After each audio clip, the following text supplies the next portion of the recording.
Hello everybody, my name is Koopla and I'm bringing you guys Video Replay Cast number 54. And I'm definitely chewing gum right now because I want my breath to smell as fresh as possible while you guys are listening to me on YouTube. I know, right? Crazy stuff. Totally my fault. I started chewing the piece of gum right before I started casting and I want the flavor to run out. So sorry guys, you might hear some random chewing in the background. But all that aside, this is a Viewer Replay Cast. As always, the Viewer Replay Cast. I'm not going to tell you guys who sent it in until the very end because the general assumption is the person who sent it in is probably on the team that won, and that'll be no fun for nobody. That'll be spoilers all around, and we want to prevent spoilers as much as possible here. So you see the random duct tape you guys see on the screen. I just got to switch that very soon. You also see the timer. You also see the overlay that I never adjusted. It's still in the wrong spot. I don't know. Like it's probably been about 10 casts since I said I was going to do that. And actually, nope, never mind, nope, too late. It's already happened. It's already happened. There we go. The game is going to be starting up. This is going to be an all pick by the looks of it. And let me go ahead and hide all this stuff so my duct tape doesn't look too bad. Or sorry, so my overlay doesn't look too bad, too terribly bad. This is some really delicious gum, by the way. So, all pick, I see Riki, I see Night Stalker, I also see a Bounty Hunter and a Juggernaut. I'm not too sure what to expect, but I kind of do hope we see some awesome things coming out from the Riki. As far as the Night Stalker goes, Night Stalker really needs to hit that early level 6. Or sorry, hit level 6 by the first night time, so probably, was it a level per minute, essentially? Or something like that, a little bit less than that. But if Night Stalker doesn't really do much in the first night, then he's usually useless to his team afterwards. I mean, yeah, sure, he can become the team's tank, with air quotes, because I really do hate that word. In Dota, tank doesn't really mean anything. It just means person with more HP, so it takes one more auto attack to kill than normal. That's really what it translates to.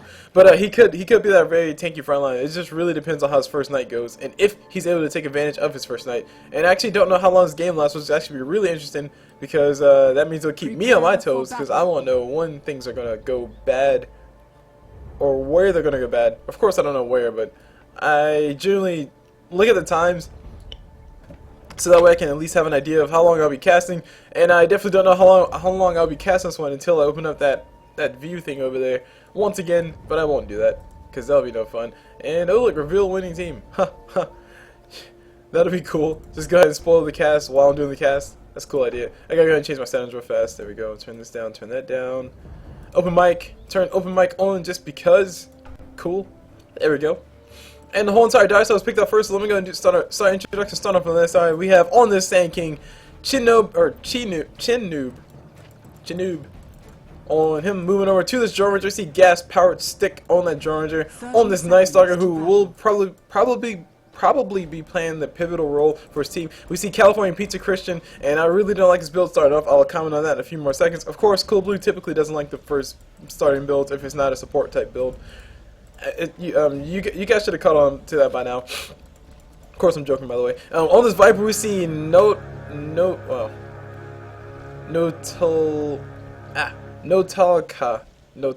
on that Viper. Moving on to the top of this Riki, we see the Vox on that Riki, and I think that rounds up the whole entire Radiant side. And well, we got Radiant Instructions being fortified. Dire side.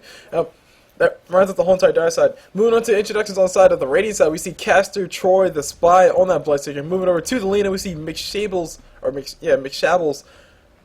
the Lina. On this Juggernaut mid, we see Snatch on that Juggernaut. Moving down bottom, we see on this Bounty Hunter, Sibata on that Bounty Hunter. And last but not least, for the whole entire map, as far as introductions go, we see Jugernaut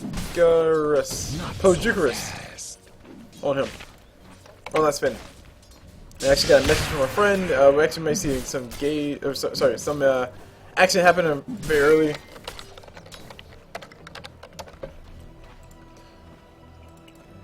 He doesn't know what that means. Crap! I just typed in like an abbreviation that I use all the time. Hold on.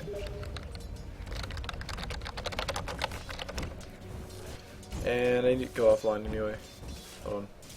Hold on. Steam, save me!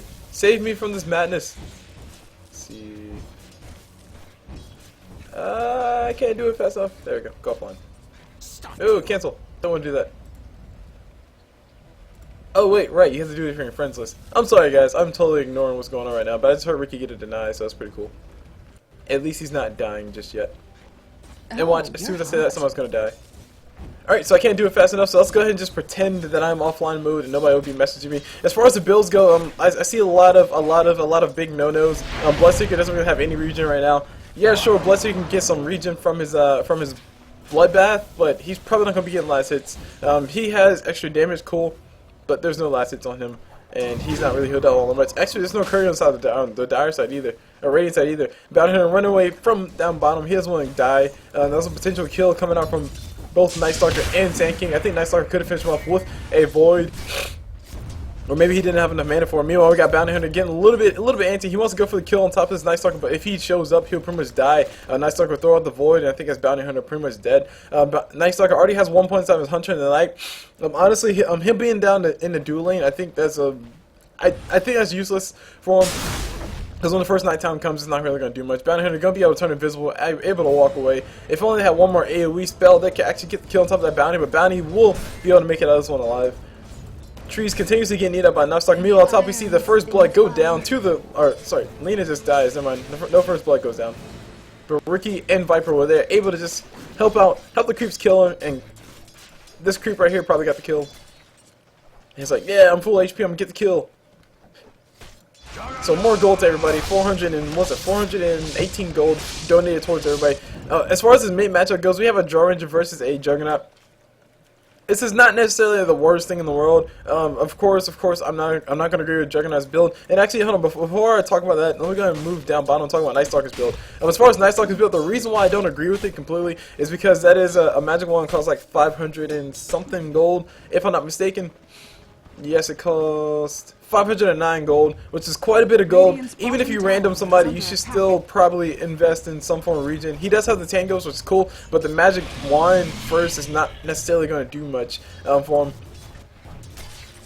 Essentially, what he's doing, the reason why you upgrade your magic wand is to get rid of those iron branches in your inventory, and also to give yourself an ability or a way to have a few more charges. Actually, we see Riki go down. That's technically first blood.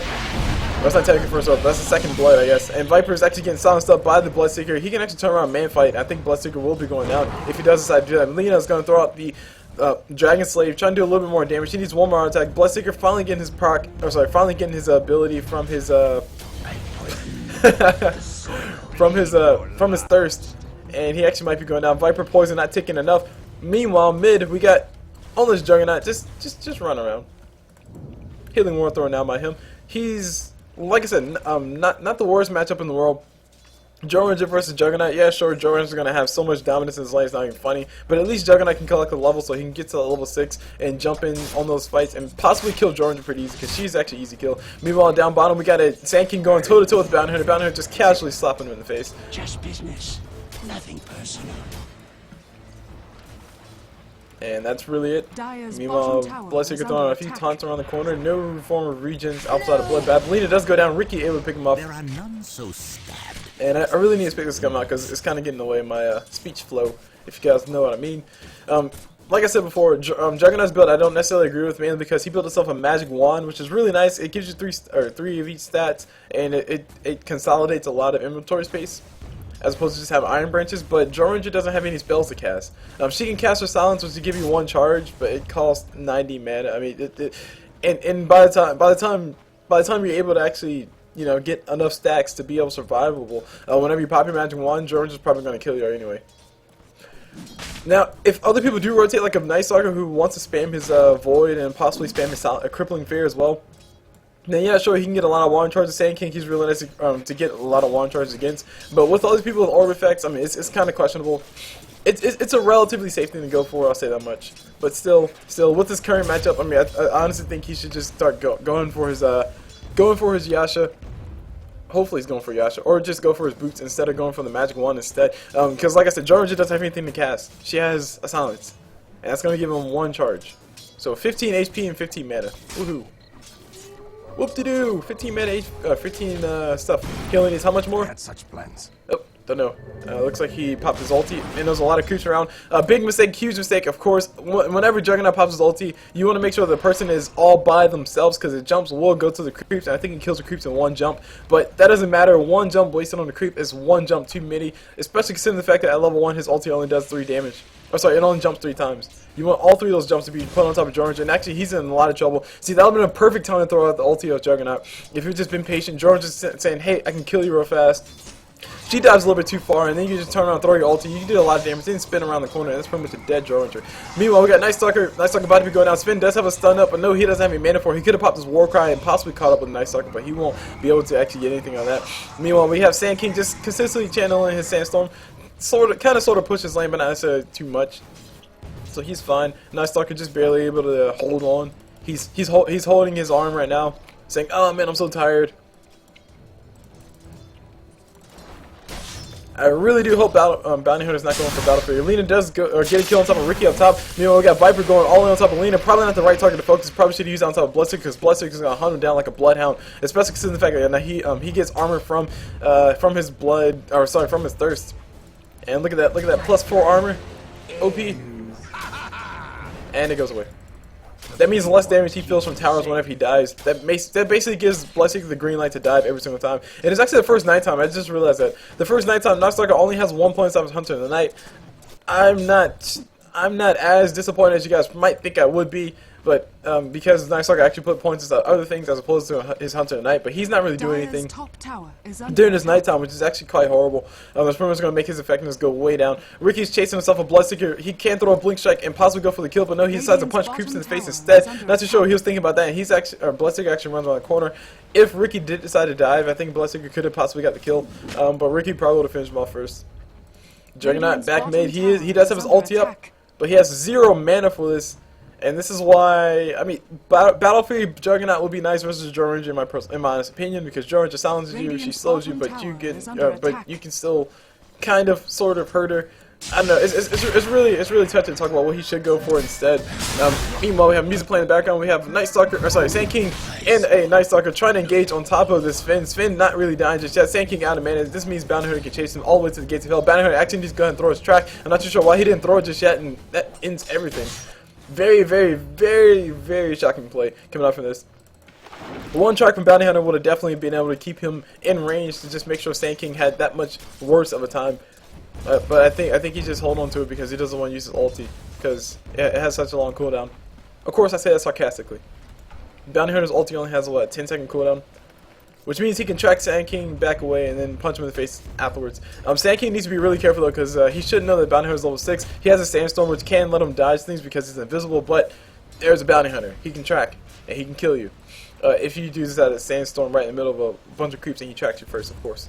Riki actually, I just realized that. Riki versus a Bounty Hunter. That's actually really cool. Really cute stuff. Bloodseeker throws out a silence on top of Viper. No, okay, it's only 1 point inside of that Blood Rage, so really no recourse coming up from that. And why is Bloodseeker taking... Wait, hold on. Really? Anyway, we got Bloodseeker taking a lot of damage. He will be going on Riki and Viper around the corner. That's a free kill. Free kill is free. Meanwhile, Lina turns around, throws out a stun. She better not throw her ulti. She throws on top of Viper, the worst person to throw on top of. And Viper, he should be able to survive this. No, he doesn't survive. Lina's able to get the kill, but she... Oh my god, no. Wrong targets focus. Meanwhile, down bottom, Night Stalker is able to finish off the Bounty Hunter. Comes for you. And as far as that play goes, mechanically speaking, Lina probably should have waited until Riki showed his face, or Lina should have just been out of there completely. Viper, not the best person to aim for, and Viper is going for double stealth shield. He's going for a poor man's shield, and he's also going for a Vanguard. Radiant's top tower is under attack. Okay. Flat out, I think that's a horrible thing to go for. I'll just say it like that. That's a horrible thing to go for. Go for one or the other. Actually, skip the poor man shield, because you're pretty much delaying your Vanguard by whatever cost of the poor man shield. So, as always with the items, items that you build unnecessarily essentially delay the items that you necessarily need or you want, like the Vanguard. Meanwhile, down bottom we got Night Stalker in the worst place possible. He has no ulti just yet. He actually hasn't put points off his ulti. Bounty Hunter not going to be able to finish off the Night Stalker. He's just going to barely be able to run away. Sven didn't really follow up with any more damage. He didn't really have anything to pop except for, you know, maybe another auto attack. Meanwhile, on top we got these guys just hanging out. Riki playing that spy Riki. And this you got to be really careful when you're playing a Riki versus Bounty Hunter, and in general you got to be really careful about how you play your invis heroes, especially if you're playing like this. This is actually an extremely risky thing to do. We see a Gage have around the corner. We got silence coming from Bloodseeker throwing top of Riki. Riki in a lot of trouble. He should be going down. He actually kills himself. Lina trying to run away from the Viper. Viper not gonna be able to finish on Lina just yet. Actually, no, he will be able to finish on Lina. Decides to stand still. He's gonna go through a stun. Stun does get thrown down. Bloodseeker gonna go toe to toe with the Viper. He throws out a silence on top of Viper. Probably not the right person to throw on top of. And this is what I was talking about before. So Viper's corrosive skin, it procs on whenever somebody attacks him? No. Is that what it is? Ah, right. Of course. That's actually pretty cute. So that means Bloodseeker's gonna slow himself, which sucks.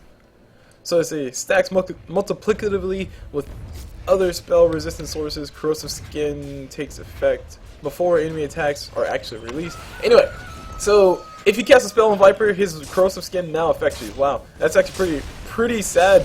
Especially considering the fact that Bloodseeker can't necessarily silence Viper and then chase him, because he's gonna get slowed by, what is it, 10% I think?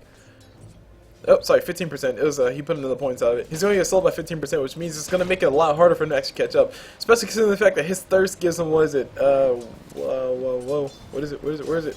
35% movement speed at this current point in time.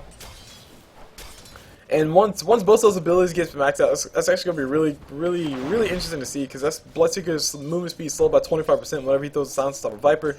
And his movement speed is going to officially be plus 20%, which is essentially a Shadow Blade for free, just because somebody's low. Riki coming down bottom, going to get a free kill on top of his Bounty Hunter. Bounty Hunter needs to go ahead and run away. He does not run away. Instead, he turns around and dies. Riki's able to finish off the kill, just casually walking in and killing people. And like I was saying before, for everybody out there who's relatively new to Dota, or who aren't necessarily new to Dota, but they play the invis heroes very riskily, and when I say that, I mean like you feel like you're invincible because you're invisible, please start getting to the habit of playing extremely cautious when you play an invis hero. Especially when you get to the higher levels, people buy Sentry Wars and they just casually place them right about there. Whoa. Dire's top tower is Cool. under attack. Anyway. Long story short, you might die a lot if you just decide to do that. Actually, Juggernaut coming down bottom, he actually pops a spin instead of popping his ulti. His ulti would have been a lot better to go for. He should have had enough for mana. No, he didn't have enough mana for it. He actually needs to go and get himself some mana. Now he has himself a magic wand. He did pop it. And there's a comment. Never mind. Bounty Hunter item progression is actually looking pretty horrible. He actually might be able to get the kill on top. Nice Stalker. Pop your ulti. Oh my gosh, Bounty Hunter, please just use your ulti. That's free gold. This is so infuriating. See, Bounty Hunter's ulti gives him free gold. Well, essentially free gold whenever he gets a hero kill, whenever he's involved in a hero kill. It's a no-brainer. Just pop your ulti on top of somebody, especially Sand King, because Sand King is playing that I am invincible because I'm invisible type of hero, which means that if you just track him, he's gonna die every single time, because he's gonna say I'm invisible, I got Sandstorm. He's not gonna realize that he's tracked, and then he's gonna die every single time. So just oh man, I really don't understand why these guys aren't playing like that. Anyway, we got Bounty Hunter, not Bounty Hunter, Bloodseeker in a lot of trouble. Lina turns around, throws his ulti once again on top of Viper, not the right target. Riki would have been definitely a much better target. He would have went down. Bloodseeker sees himself an invisible Riki. No, he sees himself an invisible Viper. There's an ulti coming up from Bloodseeker on top of Riki. Riki decides to stand still instead of turn around a man fight, and he goes down. Riki has no points to stop his cloud, which I think is one of the most horrible things I've seen in quite a while. I will say that as bluntly as I possibly can, mainly because Riki cloud is actually really good. At least 1 point. At least 1 point. But Riki has absolutely 0 points. He decided to max his backstab instead, and what that's telling me is that Riki doesn't necessarily understand the consequences of maxing backstab first.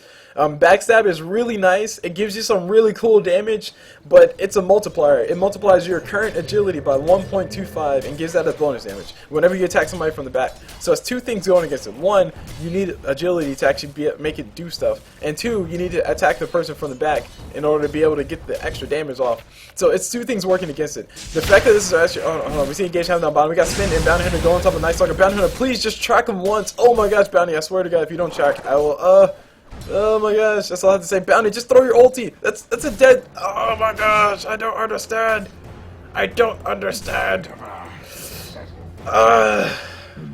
Okay, specifically, the reason why this is really frustrating for me is mainly because that's free gold that these guys can be having, and Bounty Hunter getting free gold to everybody, that's gonna be really nice. Anyway, Bloodseeker seals his own fate. he silences the Drow Ranger. Not what you want to do.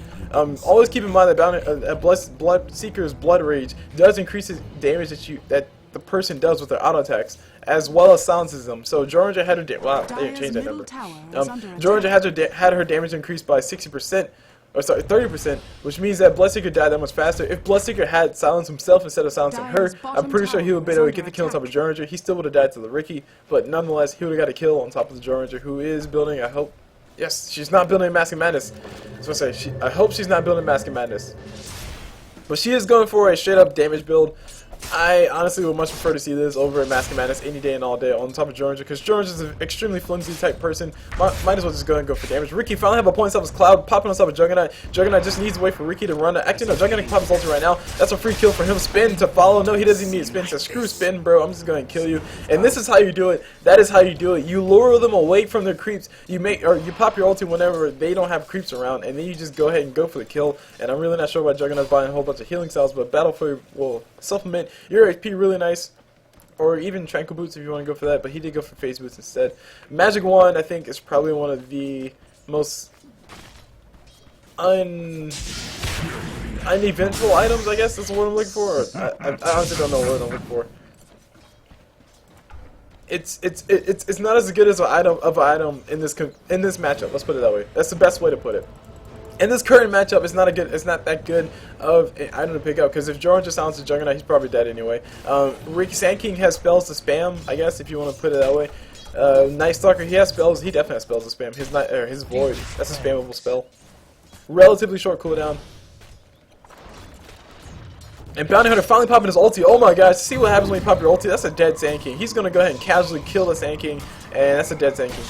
Just you know, attacking away. Sand King's like, yo, bro, hold on, I'm invisible. Why is he still attacking me? Actually, hold on, Sand King might get a kill. Whoa, now, Bounty, you gotta, whoa. Throw your shuriken. Why you not throw your shuriken? Oh my gosh, are you kidding me?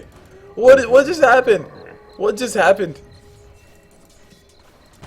Wow, hold on a second. Bounty Hunter bought a gem. Guys, Bounty Hunter bought it. See, if I had my webcam up, I would definitely point at my own face and let you guys see my expression right now. But just picture day 9 expression when he's shocked about something. That's pretty much the expression I have right now. Why? Oh man, I don't understand. Anyway, Bloodseeker does go down around the corner. He won't be going down. He's trying to pop his ulti. He won't be able to actually do anything. Killing spree, picked up by the Drow Ranger. She's casually coming up to kill people. And the build that she's going for, it's an extremely risky build to go for, because she's going to die or she's going to fall down like a fly whenever somebody just sneezes on her. But, yeah, it was working out for her. But anyway, Bounty Hunter built himself a gem. I don't understand. I really don't understand. That's 800 oh my gosh. So many things to talk about. Oh man, wait till the end of this game is all I gotta say. Anyway, we got the kill coming down on the bottom, and this gem dropping on the ground. Sven picks it up. Has a whole bunch of clarity potions. Says you're the OP one if you're well fed. What? Okay. Radiant's top tower is under attack. Well, judging by what I'm seeing in chat, of course, and what I'm seeing by, in the gameplay as well, I can tell that this is a relatively low-level game. No offense to the players, as always, but still, it's true. Juggernaut very smartly throwing out his healing ward and actually turning around and man-fighting up this Riki. Riki cannot man-fight that because that is a max healing ward. That's gonna heal Juggernaut up for days, and actually Riki turns around, kills it. Being just a jerk about it, saying screw your healing ward, bro.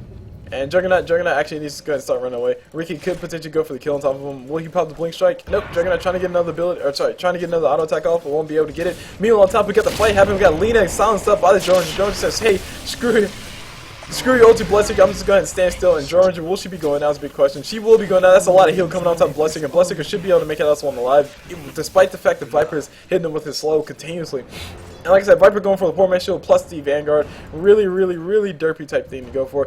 Juggernaut going for a, I hope he's not going for a Tornado Stick, but it looks like he's going for a Battle Fairy. Region up here, somebody needs to go and pick it up. Riki's stalking his prey. If Riki runs a little bit too far, he will be going down. Juggernaut should be able to make it out of this one alive, despite the fact that Riki could nuke him down with air quotes.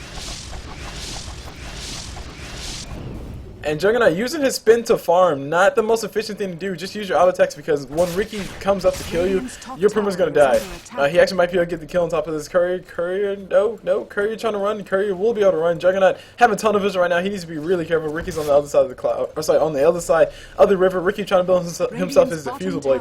I think he's missing only one piece from it. Meanwhile, down bottom, we got the tower going down. Sven gets a beautiful stun. He shouldn't be able to finish off either one of these guys. Sand King throws a stun. They could potentially turn around, go for the kill on top of him. Really slow in the reaction time on both of those people.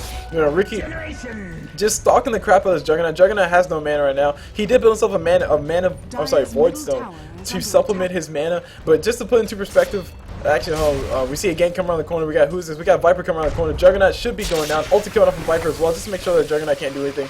Juggernaut eating all the damage from the backside, coming out from Riki. Viper able to finish him off because of both that Nether Toxin and that Q doing all that damage. Sand King does go down bottom because Bloodseeker did smell him, and Bloodseeker's building himself Vladimir's offering.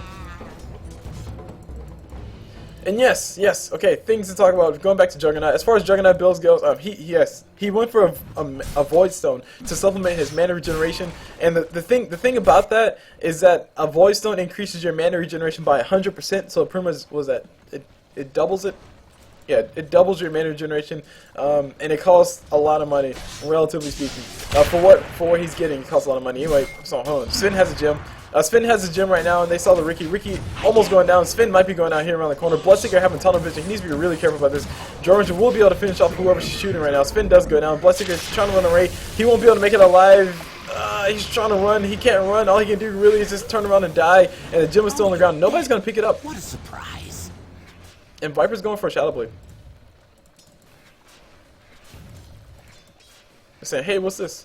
And Riki picks up the gem, so he'll be able to see where Sentry Wards are placed, if Sentry Wards are purchased, and really, so many things I'm going to have to talk about at the end of this game. I can tell you guys that much. So guys, I'm probably going to spend like an hour talking about things. So many things are standing around the map, like Sand King going for the Agonist Scepter. Speaking of which, let me go and bring up the items. Actually, no, hold on. Let me take a step back from that. Let me go ahead and talk about the net worth really fast. Georgia should be the highest worth, or most worth person on the map, mainly because she's actually getting the kills. Not the most impressive ganks in the world, of course. My ganks are always a lot worse than what you see in these ones, but she has been able to get the kills. She does have the damage to back that up. She has 6 kills, 1 death, and 2 assists, and she's actually building herself either a Sanji Yasha, or is that a Bash? I think she's building a Bash right now, which I think is quite hilarious. Bash on Georgia, I actually never considered. Anyway, Juggernaut coming around the corner, eating the damage coming up from Lina, the ulti coming out from Juggernaut, and she goes down. Dead Juggernaut is definitely a dead Juggernaut. Juggernaut able to help, or sorry, able to do the most possible damage. I think the creeper was just barely coming up. Riki walking around the corner, he says, I have a gem, bro, I can see stuff. And did he drop the gem? I don't know where the gem is. Anyway, Riki gonna go ahead and try to kill his Lina illusion. And that is not the right Lina. The stun coming out from Lina, not going to be able to do anything. Juggernaut uses spin. He needs to run away. Oh man, okay, so many more things to talk about. I shall save the extra things to talk about until the very end. So that way I can have all the pointers in one simple spot.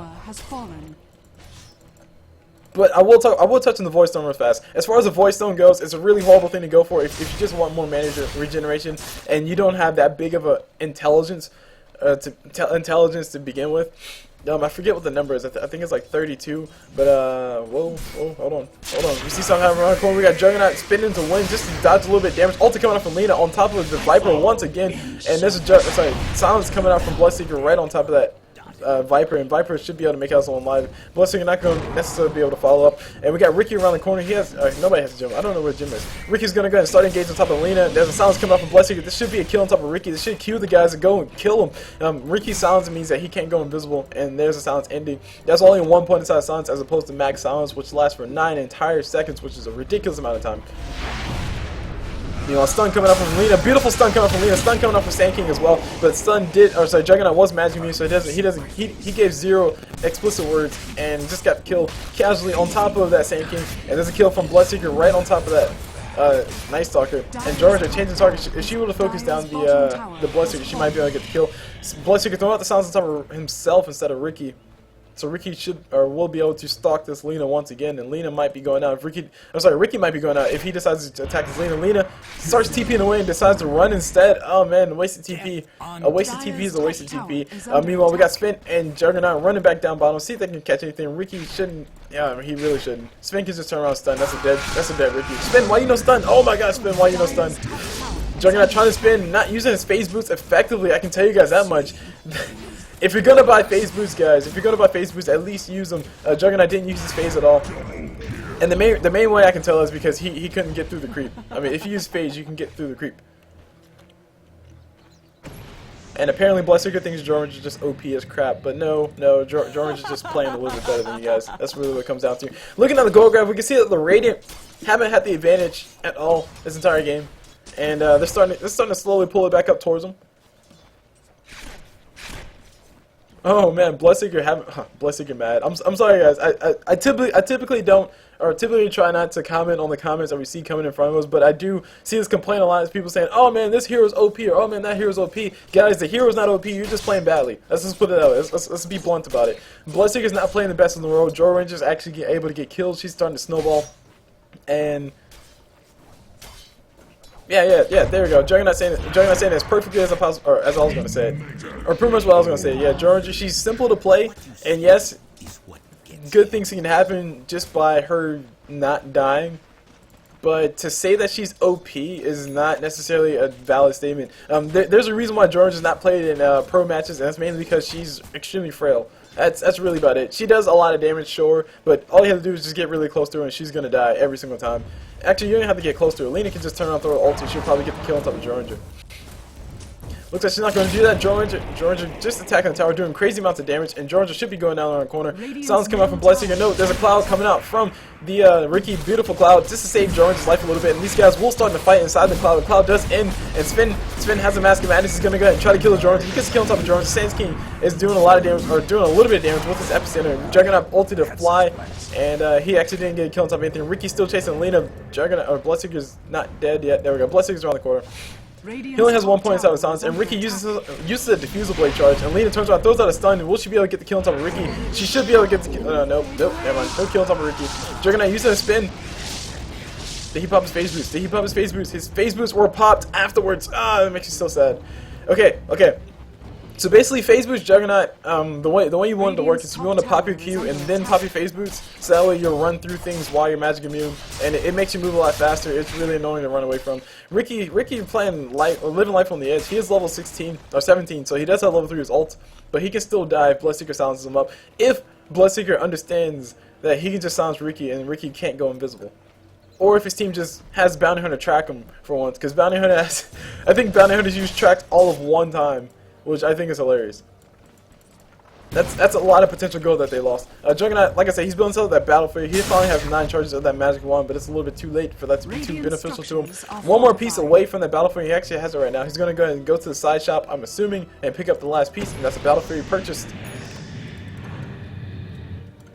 Meanwhile, we have Lina building herself a Shadow Blade, and I actually need to take a look at that rest item so I can talk about all the derpiness that's going on the map. Sven has a Mask of Madness, which would be really nice if he can survive all the damage. Incoming to him, and I honestly don't think he can survive all the damage. Viper does quite a bit of damage. Riki does quite a bit of damage. Georgia, she does a lot of right-click damage. Nice Stalker, he's just there.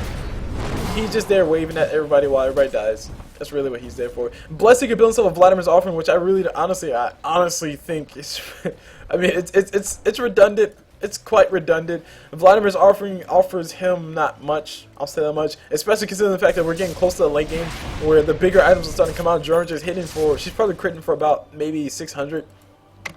I'm not too sure if I did that number correctly, but she's probably critting for about 600, which is a lot of damage, which means that sure, you can lifesteal, 70 HP, but Georgia hitting for 700 or 600. I mean, she's not going to care. She's still going to kill you fast. Anywho. This top tower will be going down finally. Sven turns around, throws a stun on top of Georgia. Beautiful ulti coming off of Juggernaut, hitting all on top of Georgia. Georgia goes down instantly. She drops like a fly. Like I said, she's extremely frail. Meanwhile, we got Juggernaut, we got Bloodseeker manning up. He turns on, plays Man Dodo, goes for the kill on top of whoever that was. I didn't see who it was, but they did go down. Shadow Blade activated by Viper, and Bloodseeker does smell him, so Bloodseeker will be able to chase him, permanently chase him. He does have a Yash up as well, so that's really cool stuff. he's gonna be able to chase that much faster. And Riki not below, or actually no, Riki should be low enough HP. These guys should be able to see him, or they should be able to see him very soon. Riki's gonna be hanging around the corner though. He needs to be really careful. He kills the healing ward, just trying to do a little bit of annoyance around the corner. Sounds coming out from Night Stalker. Not really gonna stop Bloodseeker from killing people. And actually, these guys do. So hold on. Yeah, I was about to say these guys do smell something, or Bloodseeker does smell somebody's blood. But I think it was just Viper taking his sweet time, getting healed up. But yes, when Bloodseeker has max thirst, basically it makes people who are visible, or sorry, people who are normally visible, if they're below half HP, they're completely revealed to them. If they are invisible type of hero, then they need to have half of that visibility health threshold, so 25% HP. Which means that if Riki fell below 25% HP, he would have went down. Juggernaut, not Juggernaut. Yeah, actually, Riki should be below 25% HP right now. So that's a free kill on top of this Riki. Riki's in a lot of trouble. Ulti coming out from Bloodseeker. Instant give. Instant give is instant give, and that's a dead Riki. We got Night Stalker coming around the corner, just trying to go man dodo. Sounds up the Bloodseeker, and there's a DC coming up from Viper. This Night Stalker should be going down. Healing ward thrown out by Juggernaut. It's going to be able to help him run away, just barely. Will he be able to make it alive is a big question. Ulti coming up from Lina, not really doing much. A stun coming out as well. That was a very backwards thing to do. She probably should have did it the other way around. She's going for the auto attacks right on top of Jordan's head. Jordan should be going down soon. Bloodseeker's here. Bloodseeker, the Bloodhound is ready. And here's a bounty hunter coming in just to throw a Juggernaut crit. No track just yet. He also has.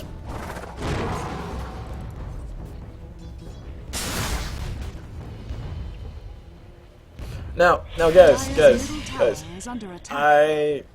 I'm just gonna go ahead and state that I try to be as respectful as possible to all the players, no matter what level. No matter what level you are, I want to be as respectful as possible because I want you to feel welcome to Dota, or to feel confident about what you're doing, and you know, just I at least attempt to try to explain what's going on whenever you build stuff.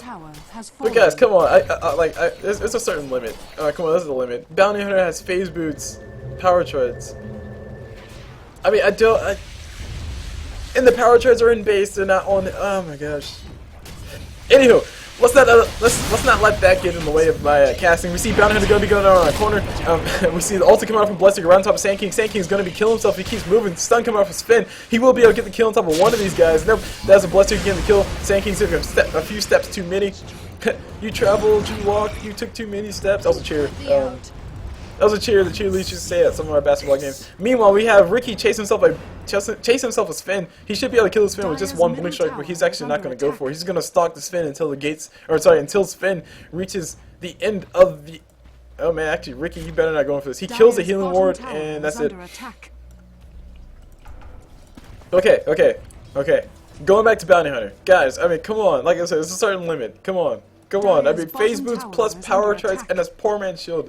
I mean, if you don't understand what to build, please just build recommended. Recommended is not as horrible as people make it out to be. I mean, it's pretty bad, as in like it forces you in a certain gameplay.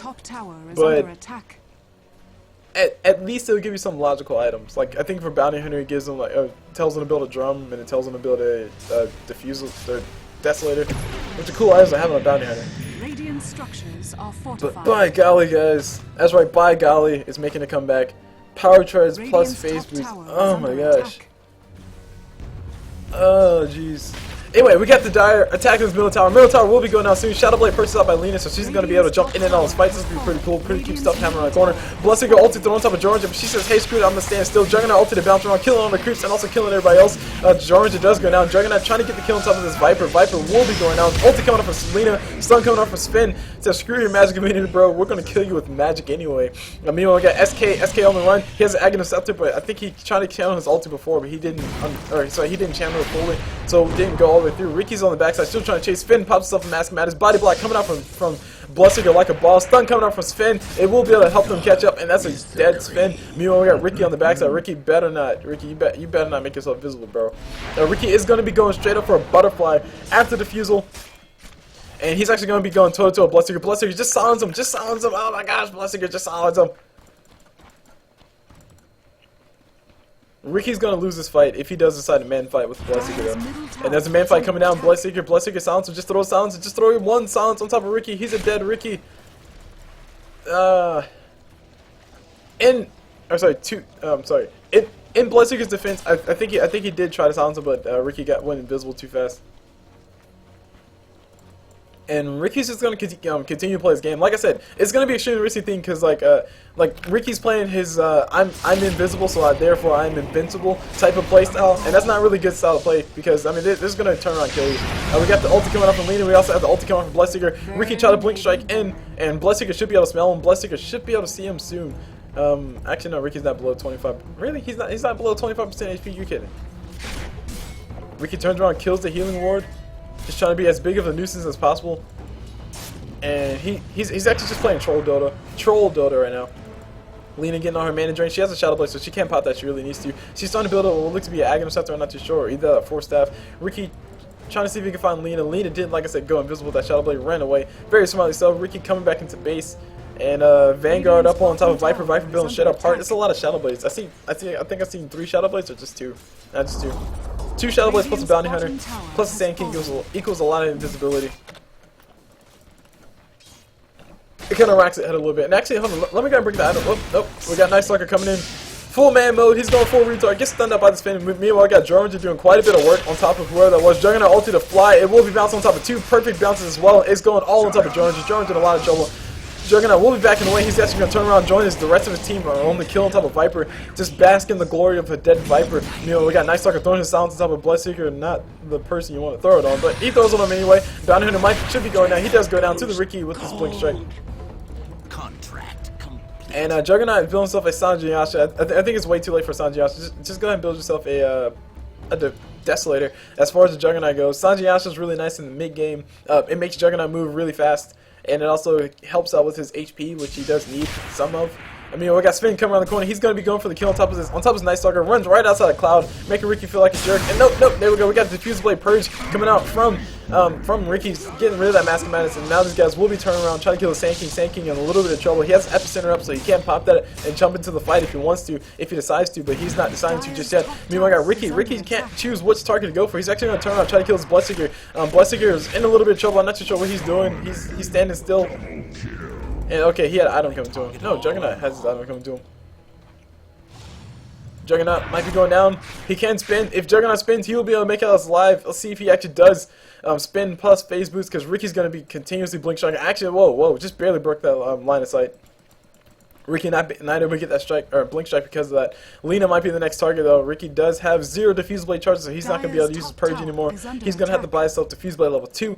And meanwhile, Jordan's just trying to build himself a Rapier. Either that or a Daedalus. Probably a Daedalus. Highly likely a Daedalus, because, I mean, she has a Chrysalis, so why not go for the Daedalus? Sanji Yasha up on Drow Ranger. That's one thing to point out. Sanji Yasha is honest, as a lot of people like to put it, it's a very subpar item. As in, it's kind of good, but it's still bad as far as the item goes, mainly because it costs, relatively speaking, it costs quite a bit of gold, and it doesn't transition to anything afterwards. Although you can disassemble it and then build yourself a Mantis style and then build yourself a Heaven's Halberd. But if you're gonna do that, why not just build a Yasha and then hold on to that for a long time so you get the move speed or the agility or the damage, whatever you want to get from it, and then build your Mantis style later, or vice versa, build yourself the Sanj and just hold on to it for a long time and then build it into a Heaven's Halberd later. So it's a very subpar item. I think one of the only time I've ever actually did a Sanji Yasha and then transitioned to a Mantis style in a Heaven's Halberd was once when I was playing I don't know who was playing. Anyway, we got Juggernaut ulti to fly, and Jones is eating all the damage. Jones should be going out here soon. Jones is trying to run away. She's trying to turn around. She will be just barely going out. One more attack, and there we go. Juggernaut gets it. Meanwhile, we got Juggernaut in quite a bit of trouble. His ulti is already down. Bloodseeker's coming in. He's like, hey, bro, I'm here to save your life. Ulti coming up from Bloodseeker right on top of Viper. Viper can't really dodge all that damage because that is HP removal. Ulti coming up from Lina as well, and there's a triple kill for the Juggernaut for his troubles. Beautiful ulti, beautiful spin, beautiful response coming up from the rest of his team. And here's Riki walking around the side, and these guys do have a gem, so they do know that he's here, and Riki's in a lot of trouble. Sounds coming up from Bloodseeker track. Finally, finally Bounty Hunter tracks. I am ecstatic, guys. Bounty Hunter with his phase boost plus power tread stacks, or sorry, uses his track. And this is a dead Riki. And they also get extra gold. Oh my gosh, guys. It's like a huge relief to see that Bounty Hunter actually track. Meanwhile, we got Night Stalker around the back corner, just pushing tower, casually pushing the tower. Nobody's here to defend. They really need to defend. They don't want to lose a tier 3. Sven should be able to kill his Night Stalker though. Just he needs to pop his ulti first. And Night Stalker actually turns around, throws out the silence, Radiant's top tower is under attack. and continues on about his day. Here's Bloodseeker. There we go. This should be a dead Night Stalker. Night Stalker will be going down. Actually, he kills himself just by running. And I honestly don't know I honestly don't Dire's understand middle tower Bounty has Hunter fallen. at this current point in time. I mean, Dire's like, middle yes, sure, barracks are I'm under glad that attack. Bounty Hunter got a track, but you have to look at what Bounty Hunter's current mindset is, and this is one thing that I really want to help Dire's middle barracks Bounty Hunter has specifically fallen. or out with. Like I just might Dire's contact middle him directly and say, barracks has hey, fallen. Bounty Hunter, we really need to talk about Dota. Just to let him know that I'm very concerned about his Dota play at this current point in time. But he's probably relatively new to the game, so I'm gonna give him the benefit of the doubt in that aspect. But like I said, I have a certain limit, guys. I mean, power charts plus phase boots. Dear Jesus, what is going on? Gem on Bounty Hunter. Why Gem on Bounty Hunter? And he's gonna drop it. Oh no, he's not gonna drop it. Okay, he's got a tower range. He almost dropped it though. Healing War placed by Juggernaut. And Bounty Hunter gonna be getting healed all up, feeling all nice and healthy. You know, Sven is gonna. Oh, sorry, nice stun coming off for Sven. He used it to save his own life, and actually, he'll be ending his own life with that Masking Madness pop. Don't forget, guys, Masking Madness increases action. Hold that thought for a second. We got Jorringer. Sorry, we got Bounty Hunter going straight on top of Sand King. Beautiful ulti coming off from Juggernaut. I think he got a bounce on top of Jorringer only. That's continuously bounce on Jorringer only. Riki just leaving her out to dry, or leaving her out to dry. Is that the word? Is that the? I don't remember. Anyway. Juggernaut trying to run. He gets the first hit, bash Dodo. That's the second hit, third hit bash once again. And now Bloodseeker will be going toe to toe with his Night Stalker. Sand King ulti coming on the backside. Okay, sure, that's cool. That's stun coming off from Lina, just to make sure Sand King can't chase anymore. And that Sand King ulti, man, that Sand King ulti. Okay, so the thing about Sand King's ulti, oh, Lina goes down. No, Lina gets a kill on top of that Night Stalker. Yes, the thing about Sand King's epicenter, I mean, it's a channeled ability for 2 seconds. Yeah, it has a 2-second channel time. Yeah, there we go, 2-second channel time. And then afterwards, you can move around all you want. You can blink away. You can throw out your sandstorm. You can throw out a stun. You can force staff yourself forward. I mean, it's all kinds of cool, cute things you can do afterwards. But during that channel time, you can't move at all. And I think Sand King was under the impression that he had to stand still and channel the whole entire thing in the same spot, which means that his ulti was going off right about this general area, and everybody else was right about that general area. Anyway, Sand King's stun coming out, but Juggernaut's magic community. He says, "Screw that, bro. I'm gonna just go ahead and keep spinning the win." Ulti coming out from Bloodseeker once again on top of Sand King's head. Sand King should be going down here soon. Night Stalker might be next on the list. Sound stuff on top of Bloodseeker. Nighttime does end very sadly. Still, so that means Night Stalker lost his move speed. Juggernaut in a lot of trouble. He needs 18 seconds. Will he be able to survive? If he could spin, he could win, but he won't be able to win. He has a butterfly built up in his inventory though, so he's not gonna be losing too terribly much. Just means he can't buy back or anything. Riki Diffusal Blade level 2. And Bloodseeker will be going down on the corner. Stun coming off a spin. Extremely late stun. Extremely late stun. Bloodseeker still would have died, but I mean it's still a really late stun. Bounty Hunter bought another gem.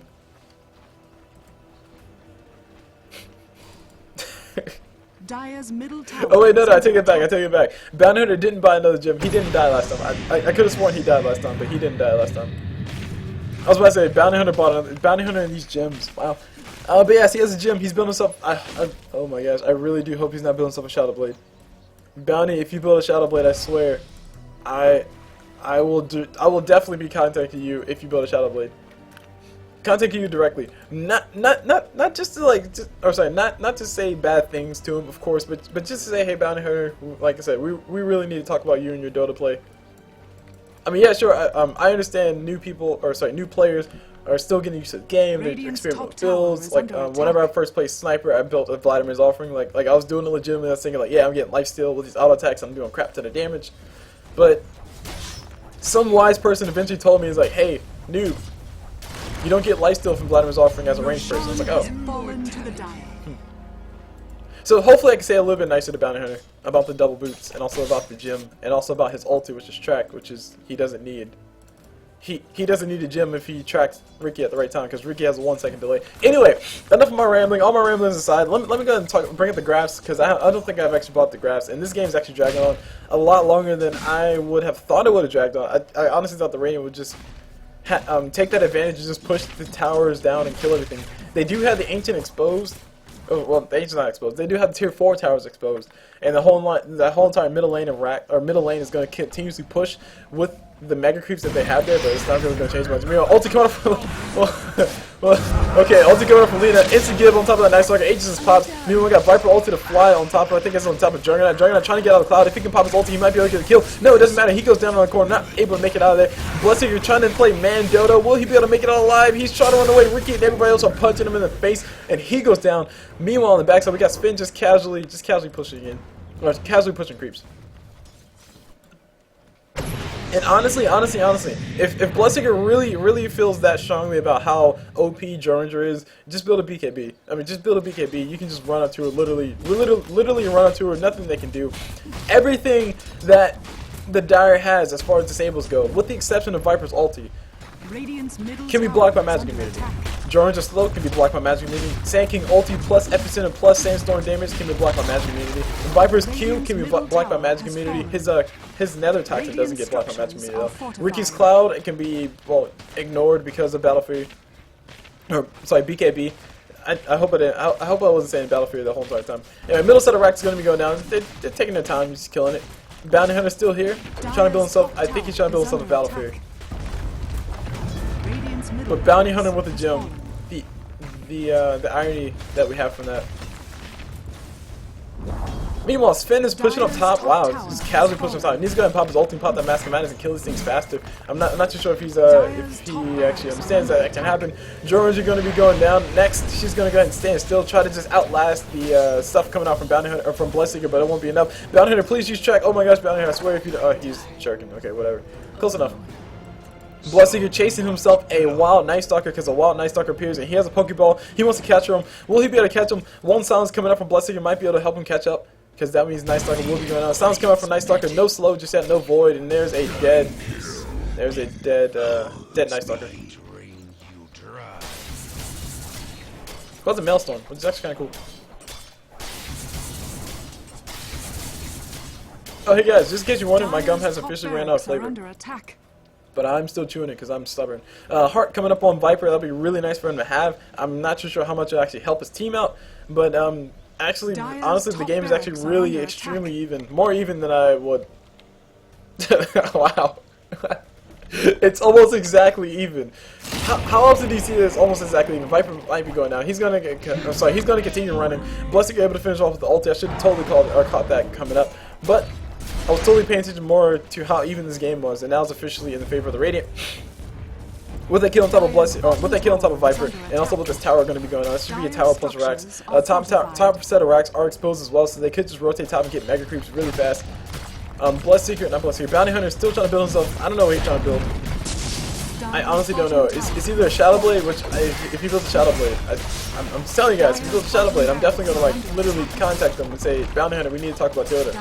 Or sorry, C-Beta, we need to talk about Dota. Dire's middle tower is under attack. Anyway, Lina ulted to fly on top of Night Stalker. Ulti come from Juggernaut right on top of Jurringer's head once again. There's too many creeps around. You must construct additional pylons. Exactly what they just said. I heard Orchid Malevolence. I totally heard Orchid Malevolence or just a silence. I'm not too sure which one it was. That was Orchids. Meanwhile, a lot of people are dying. Riki goes down as well. Jim drops on the ground. Who needs a gym when you have Bloodseeker? Your king is alive. Will Sand King do it? Oh, midget blink. Never mind. I was going to say, will Sand King do anything impressive? Nope, he doesn't do anything. He built himself an Aghanim Scepter, and that was really it. Taking a really quick look at the items before this game ends, we see Lino's trying to build himself probably a Veil of Discord, which is actually pretty cool. Sand King channels ulti. There we go. He finally moves with it. And look at all the damage coming out from Sand King on top of that Bloodseeker. Bloodseeker in quite a bit of trouble. If there would have been a few kills like that before, then that would have been a dead Bloodseeker, and that would have been a lot of one fights for them. Night Stalker desperately trying to chase his Bloodseeker. Will he be able to kill him is a big question. Bloodseeker's actually getting move speed because of Night Stalker. Night Stalker's getting move speed because of nighttime. Who's gonna win the fight? There we go. Ulti coming up from Bloodseeker. Oh my god. Dire's ancient is under attack. Oh, the derpiest death I've seen in quite a while. And Viper gonna go ahead and throw out a few Qs on top of Juggernaut. Juggernaut says, I give 0 cares, I'm gonna keep attacking your Ancient.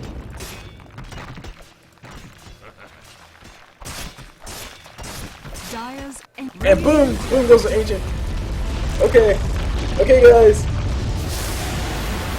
Oh man, excuse me. Sorry, I had to stretch. I definitely had to stretch out of the game. Man, that was to say the least painful.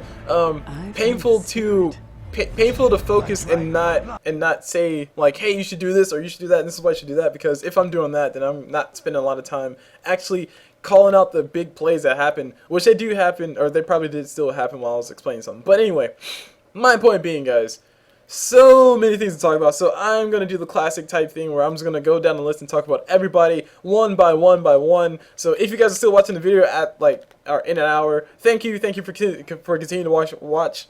Hopefully I do say something intelligent enough to have you guys benefit from the knowledge that I'm passing on to you guys, or just with my, what's the word I'm looking for? 2 cents, yeah, with my 2 cents or 10 cents or 20 cents. I don't know. I recently got money now, so I have 25 cents. Anyway, enough of me rambling. Let's go ahead and get started with this. Starting with the Sven. Okay. As far as the Sven goes, Sven, you need to use your ulti in order to kill things a lot faster. Sven's ulti is really nice. That's the reason why it's recommended that Sven builds a Mask of Madness, is because of his ulti. God's Strength, which is Sven's ulti, increases his damage that he does by 200%, I think at max level. I'm not too sure. Let me go and look it up so I can give you guys the accurate numbers. You guys probably don't care, but just know that if you pop that ulti on top of Sven, you can kill things a lot faster, which is why a lot of people are very afraid of a fed Sven, because he just basically pops his ulti and has like an AC or something. Has an AC Chrysalis plus some other form of damage item. I don't know, Desolator, whatever. Sven build Desolator, who knows? And he pretty much kills everything in like 3 swipes because he's just that darn strong. Let's see, Dota 2 Sven. Let's go and bring out Sven's page so I can talk about everything point by point, because I think you I think you missed out on a lot of kills, mainly because you didn't use your Warcry specifically. But yes, God's Strength, it increases it gives Sven bonus damage. 200% of his damage as bonus damage. So he essentially hits for 300% of what he normally hits for. I think, if you do the numbers right. Yeah, that sounds about right. Anywho, so as far as Warcry goes, Warcry gives him some extra armor. It also gives him some extra movement speed. I think there was one time that he could have not died if he would pop Warcry. He probably still died anyway, because I think Riki was down there. I can't remember too terribly clear, but Warcry does give you armor, and as with armor is really nice because for every 1 point of armor you have,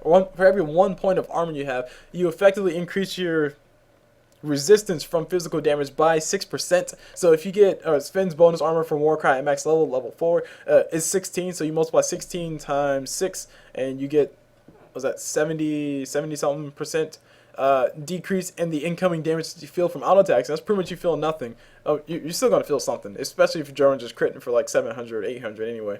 But you feel a lot of reduced damage from auto attacks, and it's really nice to use. There might have been a few times where you were trying to run away, or one of your allies were trying to run away, where you could have popped that and they might have been able to survive. But I mean, they weren't like too terrible. I mean, it really wasn't like the 1,000 times a bounty hunter didn't track.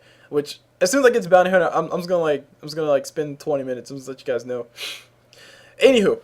So Warcry, it also increases your move speed by 12%, which is not a lot, but it's 12% more than what you would have had normally. So what that means is that it'll make you move faster. So pop it if you're trying to run away, especially if you're trying to run away. It's really nice. It just might save your life. As far as the other things, Great Cleave. I see a lot of relatively new players. Whenever they play Sven, they like to max their Great Cleave first, and I honestly it's a very big no-no. I'll put it that way. Unless you have some kind of specific strat where like maybe you're just trying to get as much cleave as possible. Like you have a Magnus, plus you have a Vengeful Spirit to give extra damage. And you have Sven maxes cleave and Magus maxes in power, and Sven does crazy damage to creep waves. I mean, yeah, it's cool. You can do some cute shit like that. But otherwise, you typically max your Great Cleave relatively later on in the game. Preferably like maybe towards the middle of the mid game, you start putting points inside your graded cleave, because that's when the team fight's going to break out. That's when everybody's going to start clumping up, and that's when you might be able to potentially get a kill. But otherwise, if you're just playing the farm mode Sven, which I think you were trying to farm up your bigger items, because you built the Mask of Madness, you also built your power trades, which is not the biggest thing in the world, and you started building your BKB, you were playing the more farm type Sven as opposed to the support type Sven. So you probably don't want to push your lane. You want to spend a lot of time you want to spend as much time as possible as close as possible to your tower, farming our creep waves when nobody else is bothering you. That way you can get your huge items up and just show up to a team fight, kill everything with 3 swipes, and then walk away laughing while everybody says Sven OP, please nerf Valve. But putting points inside Greater Cleave, what that does is that pushes your lane. One thing that you guys probably noticed that I don't like doing, and that's and that's pushing lanes. That's what Greater Cleave does. That's the definition of Greater Cleave. Cleave in general pushes lanes or kills things faster, which if you're in lane, then your creeps are not dying as fast as their creeps are dying, and that's going to make your creeps move farther than their creeps are moving, which means it's pushing your lane away from you, out of your safe zone. As a carry, which, like I said, I'm pretty sure you're trying to play carry, Sven. As a carry, you don't want to push your lane if you absolutely don't have to. Now, if there's a team fight happening on top and you might be able to get the kill on top of the tower, you can say, yeah, crap, screw that, I'm just gonna push my lane. Then you can start, start auto attacking creeps, start using putting more points like Greater Cleave so you actually push. Start using Phantom Lantern illusions to push lanes. That's Phantom is not in this game. I'm just mentioning that. Start doing things like that to just push your lane. But otherwise, you want to, like I said, just have as much farm as possible and be as peaceful as possible. You don't want to move too far out of your comfort zone, which for Sven would probably be like, let's say we're looking at the bottom lane on the Radiant side, probably be about the secret shop area. If you go past the secret shop area as a Sven, and the tier 1 towers are still up, then you're probably in dangerous territory because anybody can just show up and kill you, especially a Riki who's already level 6. Anyway, so Cleave pushes your lane. That's the main point of the whole entire thing. That's the main summary I'm trying to get at. Putting 0 points inside of Cleave is actually a good thing, because that means you have more points to put inside your stun, which does increase the damage of it, and that means you have more points to put inside your war cry, which does increase the armor that you get, and also reduces the cooldown, which is really nice. That means you can actually use it to engage a fight, and then later on use it to run away. And it's the difference between, it's an 8-second difference in the cooldown from level 1 to level 4 for war cry, that is. And you can also put points of stats if you want to. A lot of the Sven plays that I've seen, they max their stun, and they also max their stat. They max their stun. They put a whole bunch of points inside stats instead of going for either Warcry or Cleave. They might put 1 point inside Warcry and later on start putting points inside Cleave, but they typically go for the stun plus stats plus stun plus Warcry plus stun plus ulti plus stun. I think that's level 7 plus stats plus Warcry plus stats plus Warcry plus stats plus ulti. And like typically that kind of build, and then they start maxing Cleave whenever they feel comfortable to. So all that goes along with to say Cleave is not important. Cleave is not as overrated as Lifesteal is, but it's still sort of overrated. It's not as cute as it sounds, especially when you only hit for 40 damage. Oh, and that's also another thing. To point out. Another huge reason why you don't want to put so many points in Cleave early on, as a Sven or in general for anybody who has a Cleave type ability, with the exception of Kunkka, because Kunkka's Tidebringer is really nice. It gives them bonus damage and also gives a nice way to just harass people without actually being there. But that's solely because Kunkka's Tidebringer has a ridiculous range. I think it's like 800 range or something like that. 800 radius, but Sven's Cleave, just to put that into perspective, has a radius of 300, and to put that into perspective, melee heroes attack at a range of, I want to say, 125, so Sven's Cleave goes double his auto attack range, if I'm not mistaken. Of course, I might be wrong on that number. I should look it up, but I don't want to, because I'll bog things down with too many technicalities. My point being, Cleave is overrated. Relatively speaking, relative to what point in the game you're at. Of course, same thing can be said about Lifesteal, but Lifesteal is really overrated. Okay. Let's not go down that road. Cleave is not as important as your other stuff. That would be the most safe thing that I could say, as far as it's Sven, to make sure that nobody rages at me afterwards. Anywho, so that's pretty much all I'll say about Sven as far as the abilities go. Now, as far as your item build goes, you built the Mask of Madness. You did not take advantage of it at all, mainly because you did not use your ulti. You have to use your ulti. Well, you don't have to use your ulti, but it is the most ideal. You have the most ideal situation if you pop your ulti, throw out your stun, pop your Mask of Madness, and just kill everybody while they're still stunned. That is what Sven wants to happen. That is what Sven needs to happen in order for him to do his damage. Otherwise, everybody's gonna just casually kite the crap out of him. Like, especially a Jordan, she's gonna kite the. I'm trying to find another word to say other than explicit word. She's gonna kite the bejeebas out of you. There we go. That's not offensive, in my country at least. She's gonna kite the bejeebas out of you. Riki, he can kite you even. Viper, he's gonna kite the crap out of you as well. Night Stalker, he can kite you kinda. pretty much Sven can get kited to death if he doesn't actually get his stun and then kill him in like 5 hits. So with that being said, there was a lot of times where you could have potentially got a kill if you would have, you know, maybe popped your ulti and then popped your stun and then popped your Mask of Madness. And the reason why I'm saying in that order is because your ulti does have a slight delay. So what you want to do is you want to have your ulti ready and already on you when you're popping your Mask of Madness and you're popping your stuns and trying to catch up to people. But people are just going to kite you to death. Sven is ultra kiteable, mainly because he doesn't really have anything outside of his stun to chase you. I mean, yeah, he has War Cry, which increases the moves by about 12%, but if somebody has a slow like Juggernaut, or somebody has a, like Juggernaut or Night Stalker, or somebody, or Viper even, pretty much anybody who has a slow can kite the crap out of you. You're trying to build your BKB, which is really nice. That's a really good item to go for, and that's cool and all, but,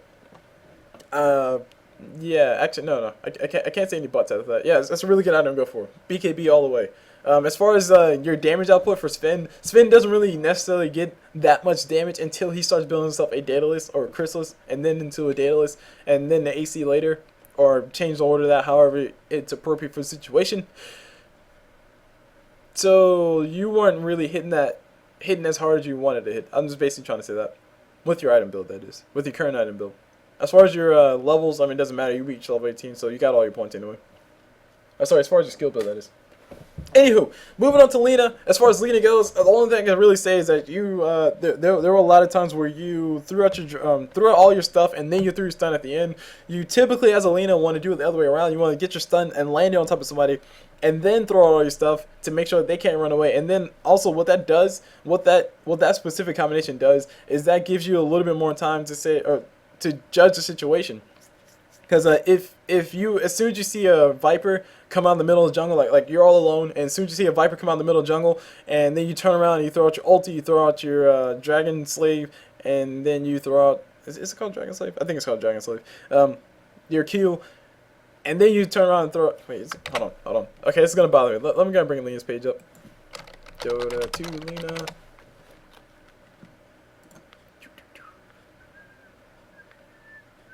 Yes, Dragon Slave, sweet. I called it right. And it's for Q too. So if you just like, as soon as you see Viper show up in the middle jungle, he's not the most ideal person to focus, mainly because he gets a lot of magic resistance coming out from his corrosive skin. But if you just, you know, spam all your spells and then you throw a stun at the end, that kind of defeats.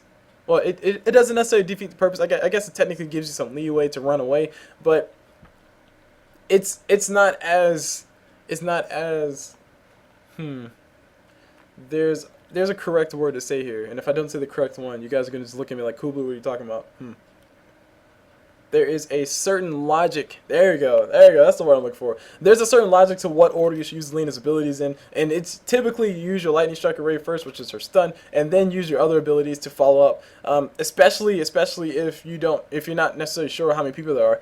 Going back to the scenario I was trying to state before, if a Viper comes around the corner and then you just like instantly throw your ulti, instantly throw your Dragon Slave, and then you throw your stun at the end, and then all of a sudden there's a wild Riki plus a Juggernaut plus a Night Stalker coming out in the middle of nowhere, you don't have your stun for a whole entire 8 seconds. And 8 seconds is not a terrible, is it 8 seconds? So 8.5, well no, wrong ability, 7 seconds. You don't have your stun for a whole entire 7 seconds.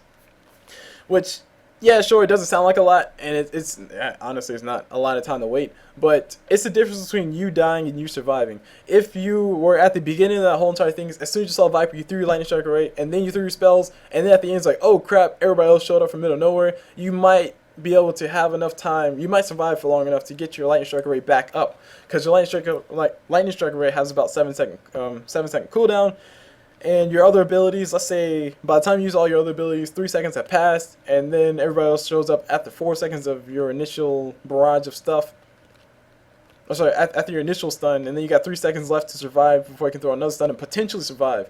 That's basically the thinking, the train of thought that I see that Lina should follow. Of course, in actual practice, for people who play Lina a lot, it might be something completely different, and I might just be talking nonsense.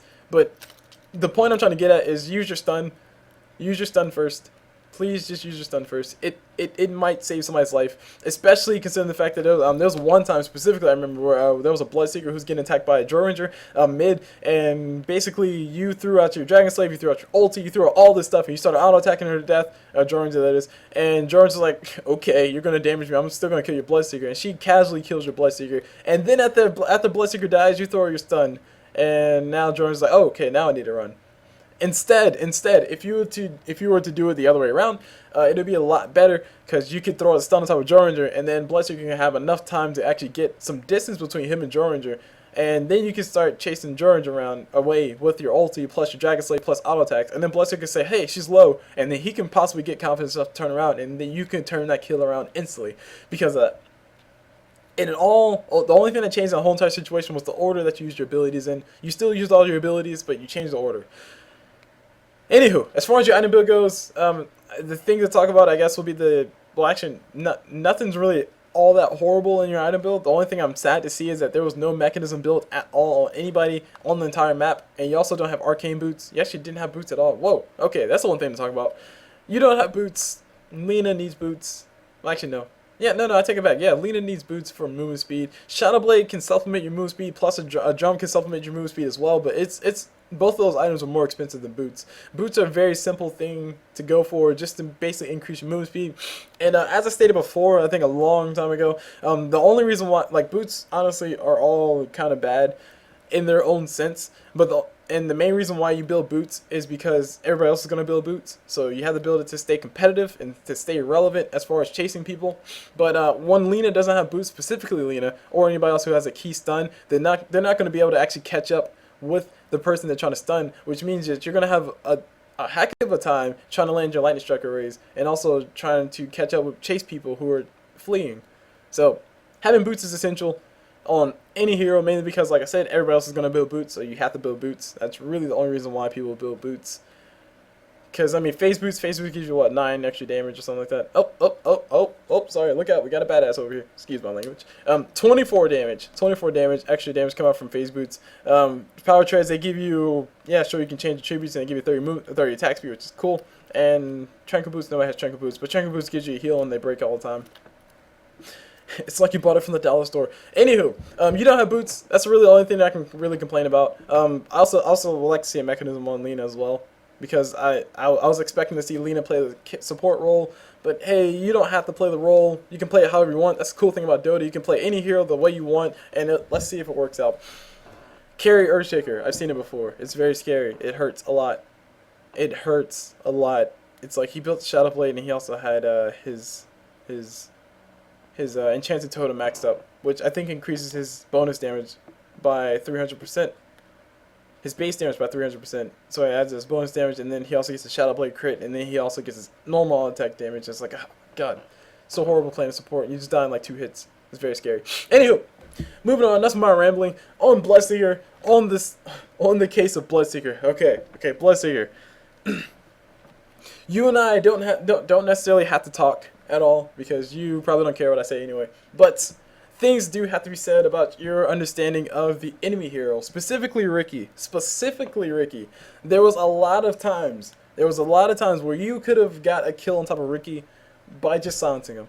Riki's ulti, which is his invincibility, it works for Riki, and it has a delay time, and it's cool and all, but if Riki is silenced, if Riki's disabled, if Riki's stunned, oh, actually, no, not stunned. Actually, no, I can't say that. If Riki's silenced, or if Riki is, what's the word? Hexed, then Riki can't turn invisible. Those are the only 2 circumstances where Riki can't turn invisible. Also, if he uses an ability, or if he pops an auto attack or uses a spell. Of course, those are all implied. But the main 2 things are the hex and the silence. And for you specifically, the main thing is the silence. There was a lot of times where all you had to do was, especially because Riki was just playing that, like I said, he felt he was invincible because he was invisible, which is not true at all. And oh my gosh, Bounty Hunter, he's next. Holy crap, we're going to have a lot to talk about. But all you had to do was just turn around, silence Riki, and then he was pretty much dead, because he's thinking, oh yeah, I'll turn invisible in 3 seconds, and then suddenly he doesn't turn invisible anymore. He's like, oh crap, I'm in a lot of trouble, and suddenly he has 3 abilities instead of 4 abilities, like all normal heroes. Except for Invoker. Invoker has 3 abilities technically, or three QWEs, and then like 12 other abilities or something like that.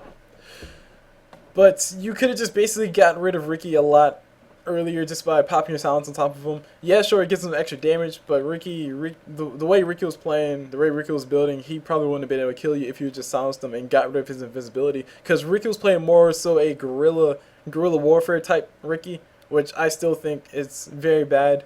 where Riki's like, oh, okay, they can't see me, so I'm just gonna pop out the jungle, punch in the face a few times, and run back away. And actually, at the very last moments of the game, there was one specific time where Riki was literally just doing that. It was just you versus Riki, and you were just punching, like, you were just trying to run away. Riki came up, punched you in the face with a blink strike, punched you in the face again with an auto attack. You turn around, start man fighting him. He stopped auto attacking, he turned invisible. And then he ran, like, he walked away for 10 seconds, came back 10 seconds later, or it's like, yeah, 10 seconds later, and started punching in the face again. You started fighting him again. He went invisible and then ran away and then came back in 3 seconds later, and then you guys started doing it again. And Riki was going to win that fight every single time, mainly because you were not doing anything to stop him from doing that.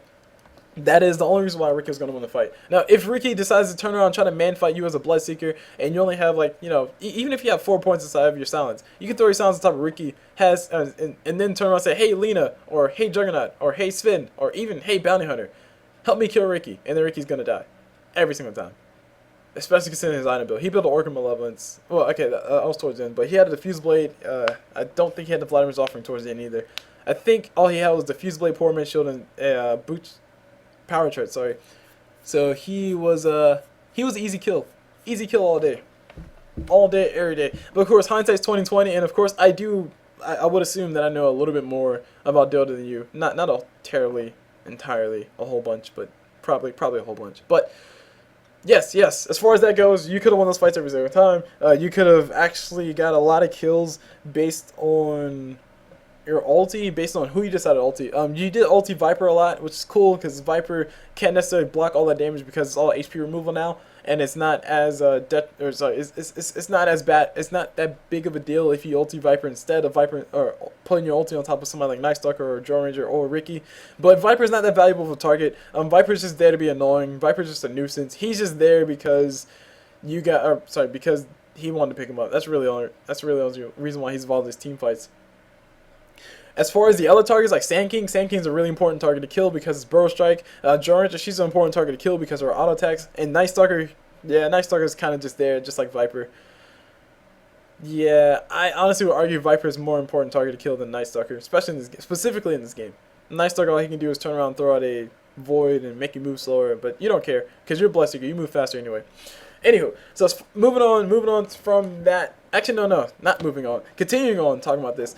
You had, I think your first point was inside of your thirst, and then you had another point inside of your. No, hold on. Your first point was inside of your heal, and you had 0 regen. That's what I want to talk about. As far as your starting item builds, you basically want to make sure that you always have some source of regen, specifically HP regen, because that's one of the most valuable resources in the game. Of course, mana is extremely valuable as well, but HP resources are more valuable, arguably more valuable than mana resources, or than mana. Yeah, mana regen. Mainly because if you don't have HP and you have max mana pool, it doesn't matter, you're going to die, you're not going to be able to cast anything anyway. But if you have no mana but you have max HP, then you're going to be able to at least pop a few auto attacks here and there. So that is why HP regen is really important. So at least have some tangos. You had a Poor Man's Shield, and you had a Quelling Blade, and I think you had Boots, and you had 0 regen. Maybe I totally missed something. Maybe you had a Quelling Blade plus a Stout Shield plus tangos, and you used up all your tangos that fast. But my point being is Bloodbath is not a substitute for HP regen. It's specifically in the case that where you're playing a dual lane and there's a bunch of ranged people and you're not going to be able to actually get auto attacks very safely to begin with. But if you're playing a lane and, like, you know, you're playing mid Bloodseeker and you're really good at getting last hits, and yeah, sure, you can kind of reuse your Bloodbath to supplement your HP regen, but it's still extremely risky because it's not always guaranteed that you're going to get the last hit. There's so many variables to play into it, and you just have to be that good at doing it. Anywho, enough of me rambling on that. Let's go ahead and talk about your items. As far as your item build goes, you built the Vladimir's Offering, which I think was the definition of redundant. You're a Bloodseeker. You do not get passive heal or passive lifesteal from when you're auto attacking people, which is, I mean, yeah, sure, it's pretty enraging, I guess, if you want to say it like that. It's pretty annoying that you don't passively get healed from that, and you might want to say, hey, I want some form of regen while I'm actually punching people. So I honestly would argue that you should just get some form of regen so you can regen while you're punching people, as in get some form of HP regen or mana regeneration, and not lifesteal. Lifesteal is extremely overrated in the game of Dota, and the reason why I always say that is because lifesteal Specifically towards the early game.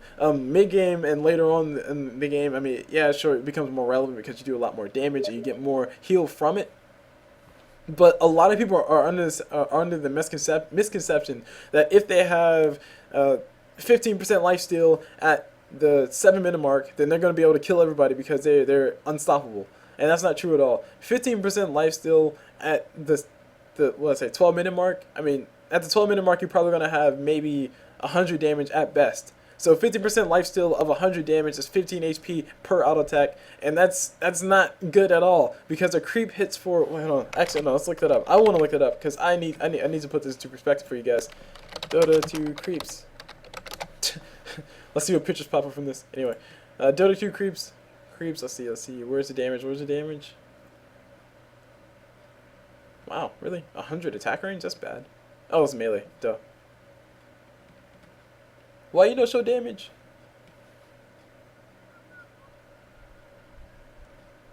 Few seconds, please. Oh, that didn't work. Oh no, I think I broke the internet. Oh guys, I broke the internet. There we go. So a melee creep hits for between 19 and 23 damage. And what time is this?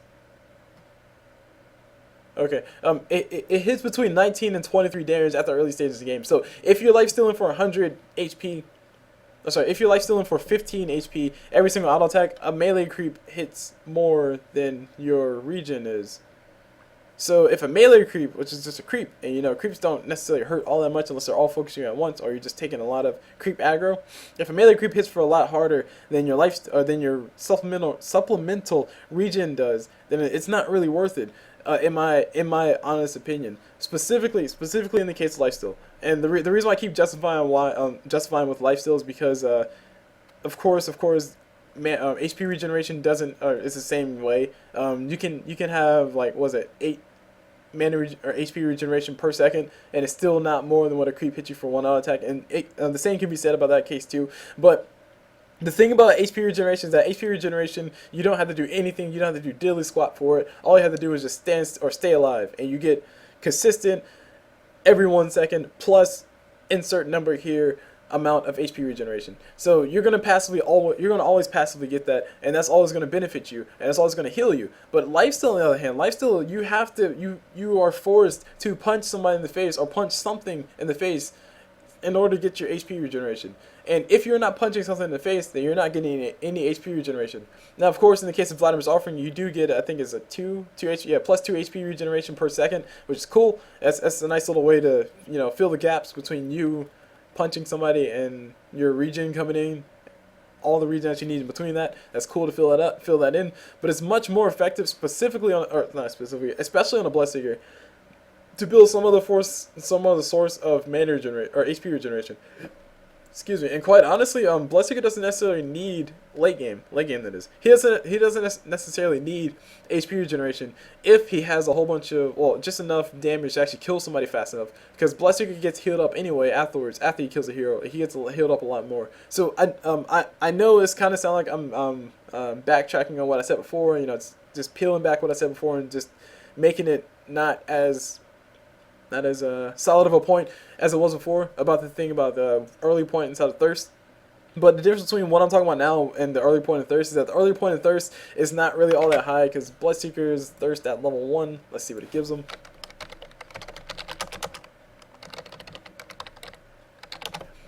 Bloodseeker's Thirst at level 1 gives him exactly this number of HP regeneration, this percentage of HP regeneration, which is 10%. 10% of creeps maximum HP, 10% of heroes maximum HP, and it does scale up pretty well from that.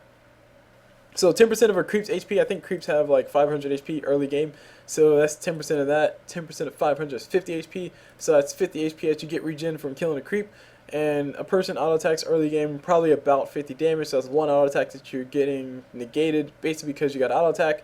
Basically because you got last hit, but you got to do that every single time. The hero can auto attack all they want. You got to hit a creep, and if there's no creeps, then you're not healing. And if you're not healing, then you're gonna die. Yeah, it adds up.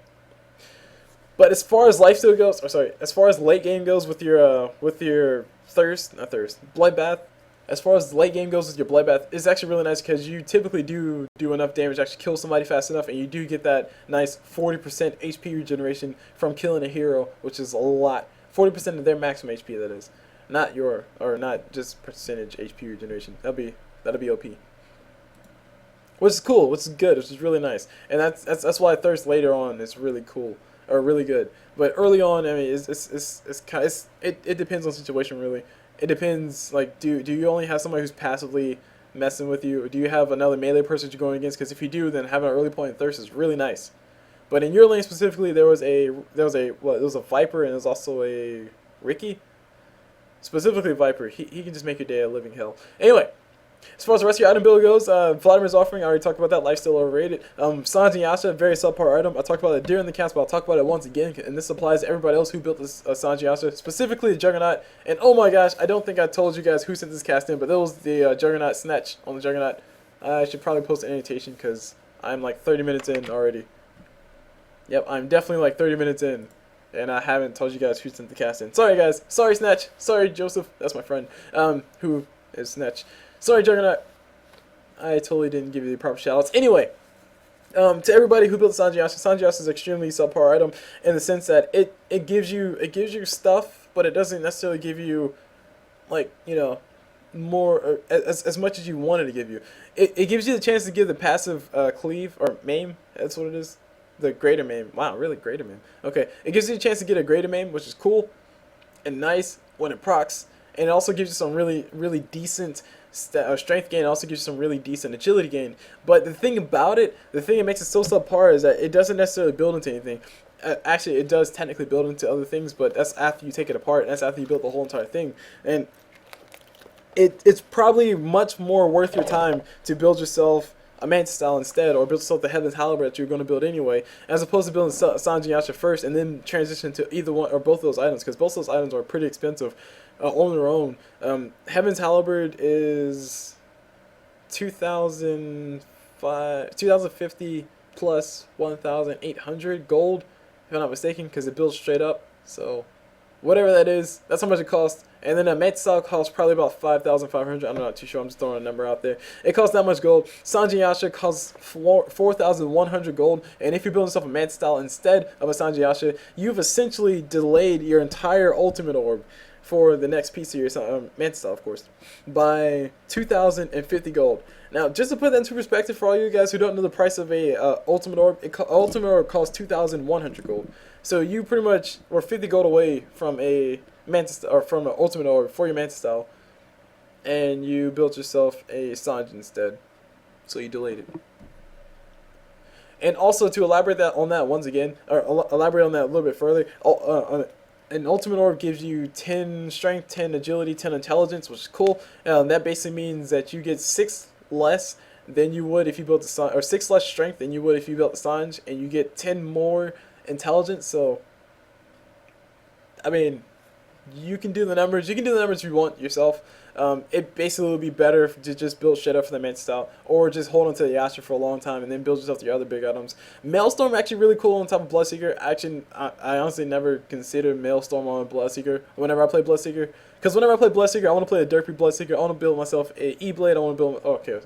Of course, it's like old school Bloodseeker, but I want to build myself a 4-staff E-Blade, and I want to build myself a Yasha. Probably Sanji Yasha, sorry. I know. I really do like Sanji Yasha, but like I said, as people say, it's a very subpar item. Mainly because it doesn't transition to anything too huge, and it delays everything else. But yes, Maelstrom, really cool item to pick up on top of Bloodseeker. It makes you attack faster, which means that the person that you're attacking may die faster, which means that you're going to heal faster, which means that you're going to be able to survive a lot longer in those team fights if you're able to auto-attack. Right click. Now, of course, the one add-on that I would suggest that you get as a right clicker would be definitely a BKB, because with all the disables on the side of the Dire, it's pretty darn scary. It's pretty darn amazing that you guys did manage to pull out the victory despite all the CC that you see on their side. They had the Night Stalker with the slow, they had the Jorans with her slow, they had the Riki with his slow, Cloud, and also Mitch Chance. They have the Viper with his ulti, which is pretty much slow as well, and all his other CC. And you have the Sand King with the big, huge, important stun plus Epicenter, which is not, I mean, he didn't use it all that effectively, but it can be dangerous. I have seen it work out pretty well. I have used it extremely well once before. Actually, just the game I played before I cast this. I did an awesome Sand King. Woohoo! But sadly, I didn't record it, so you guys won't be seeing that. Anyway. So that's all I'll say about Bloodseeker. I'll leave it at that. Now, Bounty Hunter, we need to talk. Okay. So, from a fundamental point of view, I think you missed out completely on what Bounty Hunter is all about. And that's basically Bounty Hunter wants to make his team become richer. That is the fundamental purpose of a Bounty Hunter. Of course, Bounty Hunter could be playing in many other roles, but that's probably the biggest one. Track Gold adds up a lot, and Track Gold helps out your team quite a bit. That means that Bloodseeker can get his faster Sanjiasha if he's going to build that. That means Sven can get his BKB that much faster. Sven could probably finish his BKB and then start building his AC afterwards. Juggernaut can get his Butterfly that much faster. You can get your Battle Fury or Shadow Blade. Hopefully it was a Battle Fury that much faster.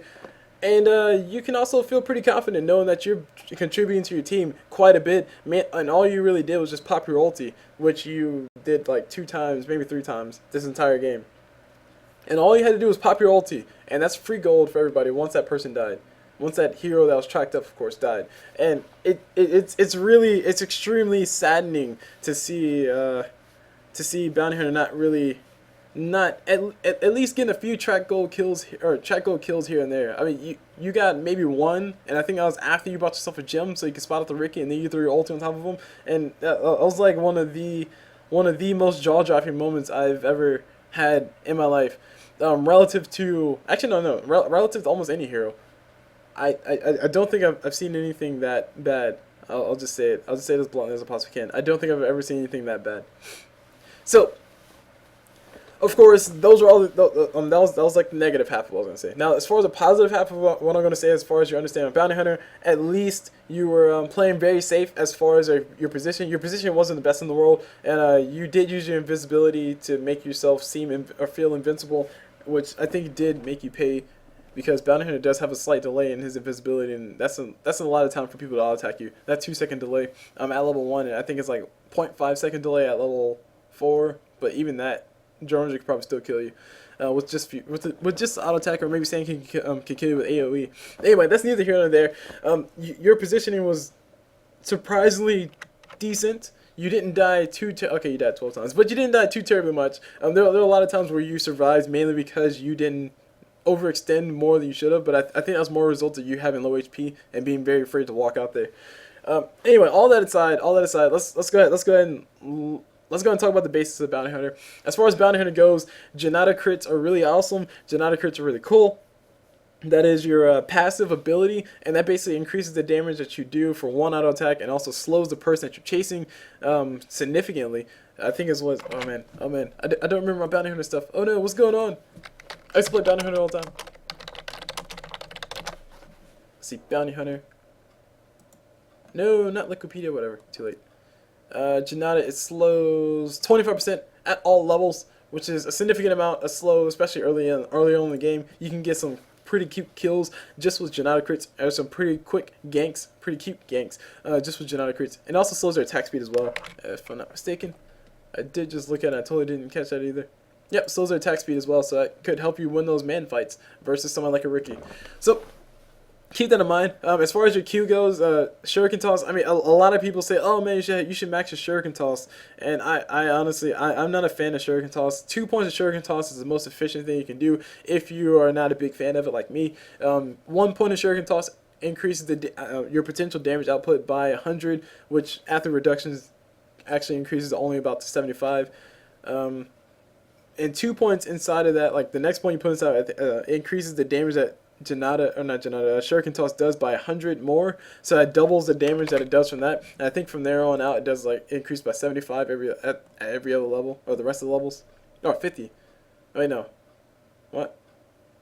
See, the scaling of Shuriken Toss is weird. Anyway, at level 1, Shuriken Toss deals 100 damage. At level 2, it deals 200. At level 3, it deals 250. And at level 4, it goes up to 325. So if you do what is increased by 1 point inside Shuriken Toss increases your potential damage output by 100. 2 points in Shuriken Toss increases your potential damage output by 200.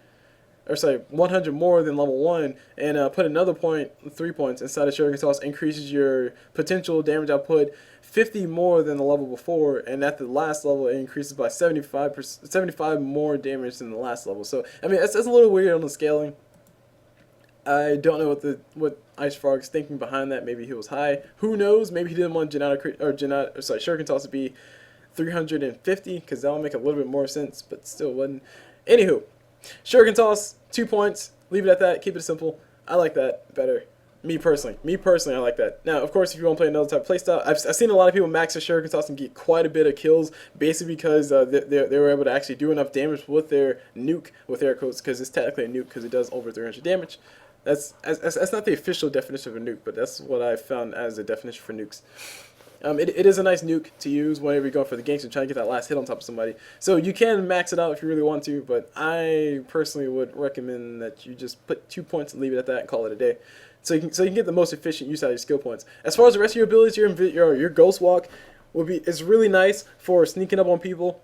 Of course, that's what it's supposed to be used for, or also disengage in fights, as in you running away and possibly getting away. The only thing about using it as a method of saying, hey, I'm invisible, so therefore I am invincible, is that people buy, like I said, people buy sentries, especially in the even the middle level games. Assuming that you guys are on the newer half of Dota 2 play, which I know Snatch isn't necessarily there, but he's kind of floating between the newer type player and also the middle type player, because he's actually my friend and he's getting better. I'll say that much. He's getting better. Anyway, enough of me ranting on him. Let's go back to Bounty Hunter. People buy Sentry Wards and they just randomly place them. I know whenever I play support, I see a Bounty Hunter, or I see a Riki, or I see somebody who has some form of invisibility, with the exception of Invoker, because it's not really reliable invisibility. He might not go for it at all. I place a Sentry Ward inside my lane, just to be safe. Just to make sure my carry can get his farm, or just, if I'm the carry, sometimes I even buy the Sentry Ward myself. And I place it right in my lane, and just to make sure that I can be safe.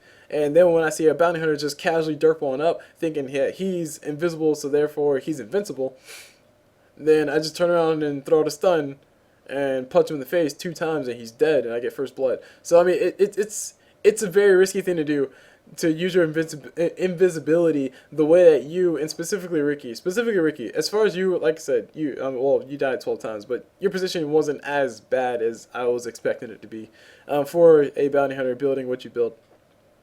Which we'll spend a little bit more time talking about as well. That build, man, dumb double boots. You have 2 feet, why not? Anyway, yes. So your Shadow Walk or Ghost Walk. I think it's Shadow Walk. I don't know, whatever it's called. Your invisibility ability. It does also give you some nice increase in damage, bonus damage whenever you auto attack afterwards. If I'm not mistaken, increase your bonus damage by.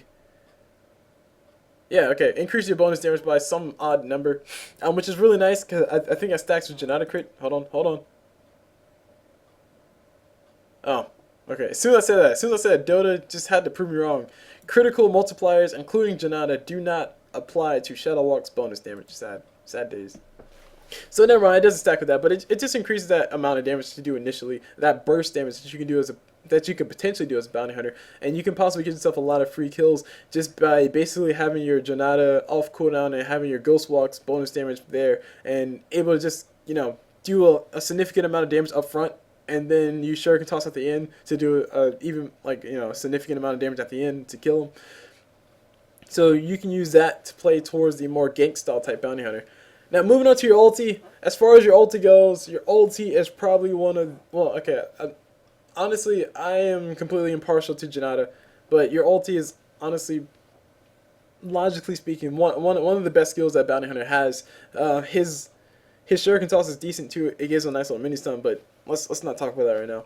But as far as your ulti goes, your ulti gives you true sight of the target, and it also, it gives you true sight of the target, and if you kill the target, or if that target dies, then I think everybody gets bonus gold that was involved in the kill, and you get bonus gold regardless of how they died. So if they deny themselves to neutrals, I think you still get bonus gold, but you don't get the XP and the gold that you get from the hero kill. It's slightly convoluted, but long story short, if you track people and they die while under the effect of track, then you get more gold for your team and yourself. Now, as far as the other half of track, which is the gives you true sight of the target, that is extremely useful for somebody like a Riki, who's just gonna, derp around and just punch a healing ward and then back away. Because that's pretty much what Riki was doing the whole entire, well, not the whole entire game, but he was doing a lot of that. And all you had to do was just show up, throw your ulti on top of him, and then make yourself invisible and let everybody else do the work. Because that means Riki couldn't run away. Riki's tracked up, and it's also increased the move speed of everybody else around them. There's actually a few kills. This of course is not involving Riki, but there's also a few kills that you guys could have potentially had if you would have just tracked up the person that you guys are chasing. Tracking people who don't go invisible is also a really good idea because, like I said, it gives you that bonus move speed, and it gives your allies that bonus move speed, which means that you can potentially just, hit them that much sooner. There was one kill down at bottom, I remember specifically, where Sven was trying to, Sven was trying to run away. No, he's on your team, sorry. Night Stalker was trying to run away, and he actually got away, mainly because you didn't track him. If you'd have took like, one split second to throw your track on top of Night Stalker, you would have definitely caught up with him. You would have got the kill because your Juggernauts off cooldown, if I'm not mistaken, and that would have been a dead Night Stalker. And there was also a few times where, a lot of times, where Riki was just around and he was casually just, playing his little game of footsies with your allies and just punching them once and running away and punching them once and running away. There was a lot of times where all you had to do was just turn around, throw a track on top of Riki, and that was a dead Riki because he was not only playing his invisibility very he was not only relying on his visibility way too much, but he was also on the wrong side of the river a lot of times. There was a lot of times where he was just hanging out right behind you guys' tier 1 tower after it was down, of course, and just casually standing there, and then, showing up, punching Juggernaut's healing ward, and then going back invisible, and then showing up again, blink striking towards Lina, trying to kill her real fast, and then back away, and then staying around. And all you had to do was just turn around, throw a track, and that was a dead Riki, because it was like 4 of you guys around there and 1 Riki, and his team was over there derping and trying to protect the tower or something. I'm not sure what they were doing. But Riki would have died a lot more if you would have just tracked him. And that is one of the reasons why a lot of people like building or putting a bounty hunter versus a Riki. They even like putting a slaughter for the same reason, because true sight, it's fun. True sight makes Riki useless, relatively speaking. Now, if Riki gets enough farm, he can still kill you with true sight. It doesn't matter. But with your ulti on top of him, at least your team has true sight. At least your team knows where Riki is at all time, and at least you guys will have some sense of, oh, Riki's abusing his invisibility. Let's just buy a gem. And oh man, I shouldn't say that word.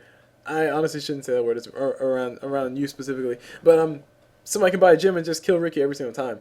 Now, as far as everything else goes, like track, just please use your track. At least use your track when you think you could potentially get a kill. Before you start doing all your auto attacks, just throw a track and then go for the kill.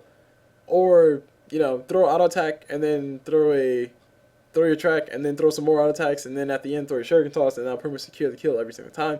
Anyway, as far as your item build goes, your item build was probably more derpy than anything else I've ever seen. That was not like this is kind of the moment where I insert a picture of Futurama and just say not sure if trolling or serious. You built yourself a poor man shield, which is nice on Bounty Hunter. It gives him that increase of damage. It also helps out with Juggernaut crits, and it really helps out with his last hitting as far as not taking that much harassment damage goes in the early game. You built phase boots, which is really nice for a Bounty Hunter when he starts roaming, and also helps out with his damage because I think the bonus damage from that does calculate into the Juggernaut crits. I hope it does. I really do hope it does, because Juggernaut is really weird. Juggernaut is really weird. Anyway, as far as your everything else that you built, like the Claymore, I mean, I'm pretty sure you're going for a Battle Fury, which if you're going for a Battle Fury as a Bounty Hunter, I personally don't like that build either. There's a lot of Bounty Hunter builds I don't like. One of the biggest one I don't like is the Bottle build on Bounty Hunter, mainly because it kills me a lot as a support. But that's more so a me disliking it because it kills me a lot, as opposed to me disliking it fundamentally because I don't think it works. But as far as the Battle Fury Bounty Hunter goes, I mean, yeah, sure, you can build a Battle Fury as a Bounty Hunter, but, I mean, just go ahead and go for those high damage items like a Desolator or a Chrysalis if you really want to go for it. Just go straight, flat out, full retard, and just go for those damage items. But, yeah, Shadowblade used to be something that people built as Bounty Hunter too. Mainly because Juggernaut crits did stack with the, used to stack with the Shadowblade stuff. But anyway, that's neither here nor there. My point being, the Claymore, I don't see where you're really going with that. I mean, yeah, you can build a Battle Fury, but you're probably still going to die a lot. As far as the power treads go, you built power treads and phase boots. I can understand if you want one for one instead of the other. Phase boots is really nice for ganking if you're actually ganking. Power treads is really nice for staying alive, gives you those extra stats. Also helps out with your attack speed a little bit if you just want to just right click somebody to death. But having both is extremely redundant. The thing about it is that boots do not stack at all.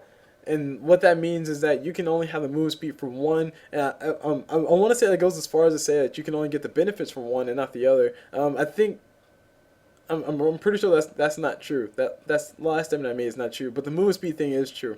You can only either get the move speed from phase boots or you can get the move speed from power treads, and I think power treads gives you more move speed, and it really depends on what order you put the ability in your inventory slot. Like I think if you put your power treads before your phase boots, like if you swap those two around, you get the move speed from power treads, and if you move your phase boots or cap it like it is, you get the move speed from phase boots, the base move speed from phase boots. Now, if you pop your phase while you have the power treads in front, I think you still get the phase ability while you have the power treads move speed. I'm not too terribly sure, but I just know that you don't need two boots. That's a very expensive thing. If you look at the cost on both these things, power treads cost 1,400 gold, and phase boots cost 1,350 gold. That is pretty much a drum of endurance that you could have had instead. And speaking of the double, that is one thing that Bounty Hunter usually likes to build as far as a ganking Bounty Hunter goes, or just in general a Bounty Hunter, because it really helps out with his mana pool, it really helps out with survivability, and also gives him that extra move speed that he might need to chase somebody. On top of his phase boost that he might usually get, and on top of the track move speed that he's going to get whenever he tracks somebody he's chasing. So, phase boots plus power treads, you don't need both. Pick one and call it a day. If I had to just like recommend what you should have done instead of building both of those boots, I would highly recommend building the Poor Man Shield, building the phase boots, and then building a drum of endurance, and then transitioning on to something bigger from that or afterwards. If you're going to be going for a battle fair as a bounty hunter, I think it might be a little bit important to get that before you finish your drum of endurance. So basically, build yourself the Poor Man Shield plus your phase boots, and then build yourself a bracelet so you can survive, or build yourself the Mantle of Intelligence, which is the intelligence item you need for the drums of endurance. Actually, no, there it is right there. Lina has one. Mantle of Intelligence. Whoa. Okay, I'm sorry. Wrong. So glad I highlighted that. Robe of the Magi. To increase your mana pool by a little bit, or you can put that bracelet to give yourself some stats overall, which I think the bracelet would be a much smarter thing to do, much more efficient thing to do instead of building that Mantle of Intelligence. And then build yourself a Battle Fury. And then afterwards, finish yourself the drums, and then go kill stuff. But as far as a big damage item for Bounty Hunter to go, you could go for a Desolator. Desolator on Bounty Hunter is really nice because it does stack with Juggernaut crit. Basically, that's like more negative armor on top of him, because Juggernaut does give you negative, how much armor? Negative, what? I lied. I'm sorry, guys. Juggernaut does give you zero. It gives you 0 negative armor. Bad Cool Blue. Bad Cool Blue. Telling these guys bad things. Like you know what you're talking about. Anyway, so no negative armor coming from that, but negative. Bounty Hunter used to get negative armor coming out from his ulti, but they took that off because it was too strong. But Desolator really nice. It also increases your burst damage potential whenever you just do 1 auto attack. So it's really cool with that. Moving on, because I have to hurry up. I think I'm hitting 2 hours right now. I think I'm about to hit 2 hours, guys. Oh my gosh, this will be the first 3-hour video coming out from Cool Blue Dota. Anyway, Juggernaut. As far as Juggernaut goes, Snatch, like I said, he was the one who sent in the game. So I pretty much said as many critiques as I possibly could about you throughout the match. So hopefully you don't. So hopefully you don't have to suffer through 3 hours of me talking about Bounty Hunter and Sven derps. But as far as critiques for you, I would say save your spin for when you actually need it. Juggernaut spin is extremely important because it makes him magic immune, but it also mutes him. And what you can do is if things are getting that bad, if you just like really need to get away, you can pop your spin and then you can TP out. You can TP while you're spinning, and that makes you magic immune. That means nobody can throw out a stun on top of you. That makes you, well, unless it's like a ulti stun, but that's nobody had any of that. Nobody could throw out their magical damage things on you, like Sand King couldn't throw a stun on top of you. Actually, hold on, did I say that? I'm not too sure. Oh, never mind. Yeah, I was talking about ulti stuns. And you could pretty much run away from stuff. I mean, honestly, oh, sorry, not me, honestly. Oh man, losing my track of thought. Losing my train of thought. Choo-choo's going off the track. It's late at night. I'm sorry, guys. Bear with me, please. Bear with me, please. As far as the rest of the way you use your spin, there was a lot. There's a few times. One time specifically, I remember because you were trying to go for a kill on top of somebody, and you couldn't get around the creep. Where you have phase boots. You can use your phase boots while you're spinning, which means that you can move through things while you're spinning, and you can move a lot faster while you're spinning. And I've seen the combination work out dozens of times, specifically versus me, of course, because like I said, I always play support, so I always feel the butt end of this. But basically, there was somebody with a disable, and they throw a disable on top of me, and then Juggernaut casually walks up to me, pops his spin. And then I'm like, oh crap, I'm playing Venom, so I had to slither away as fast as I possibly can back to my tower. And Juggernaut pops his phase boots, and he's right in front of me. Like, he literally walks right through me and stays in front of me. And then I'm trying to juke left, juke right, and Juggernaut's like, nope, nope, nope, nope, nope, and I'm dead. Every single time. So that's one thing you can do as Juggernaut. But the key to that is you have to use your phase boots while you're spinning. You have to use your phase boots while you're spinning. You can do that. It's legal. It exists in Dota, so use it. And also use your phase boots in general. Essentially, whenever you have phase boots, you pretty much want to spam it. That's the general thought behind phase boots. Like, oh, okay, I got phase boots. I'm gonna hit this as many times as possibly can, because you want to get the full benefit out of the extra movement speed. Especially when you're chasing somebody, you just want to spam the crap out of that thing. It's like you'll hear the clock sound all the time. You have like the tick tock thing saying it's on cooldown, and you hear Juggernaut saying not ready, it's not time in Juggernaut voice. And he'll get very angry, and then he'll pop it again, and then he'll go back onto the same thing. It's not ready. It's not time. Wait. But no. Anyway. So use your phase boots. Use your phase boots as much as you possibly can, as often as you possibly can. That is why you have it, so you can get the extra move speed. As far as the Battle Fury goes, Battle Fury, pretty standard thing to see on some Juggernauts. You were going for more of a farm-type Juggernaut as opposed to anything else. I see the Sanji Ash as well. As I said about before, the Sanji Ash is not relatively. I can't remember exactly what words I said before, but it's a subpar item. So it pretty much doesn't necessarily transition into anything. And for Juggernaut specifically, it doesn't really give him much outside of a greater cleave. Having something else, like building a Mantis style as a Juggernaut is not a bad idea. Building yourself a Desolator as a Juggernaut is really not a bad idea. And the way I like to look at Juggernaut, not necessarily the best way, but the way I like to look at Juggernaut is that if you want to have as much attack speed as possible, and you also want to have as many debuff placers as possible, or one really good debuff placer, you can't necessarily have as many because you only have one orb effect. But what I mean by that is you want to have either a Desolator. You want to either have Desolator's Corruption, or you want to have Diffusal Blade's Mana Burn. I'm not too sure why you want to have Diffusal Blade's Mana Burn. Or you want to have Scotty, or I think you can have a combination of Scotty and Desolator. I think those two work together.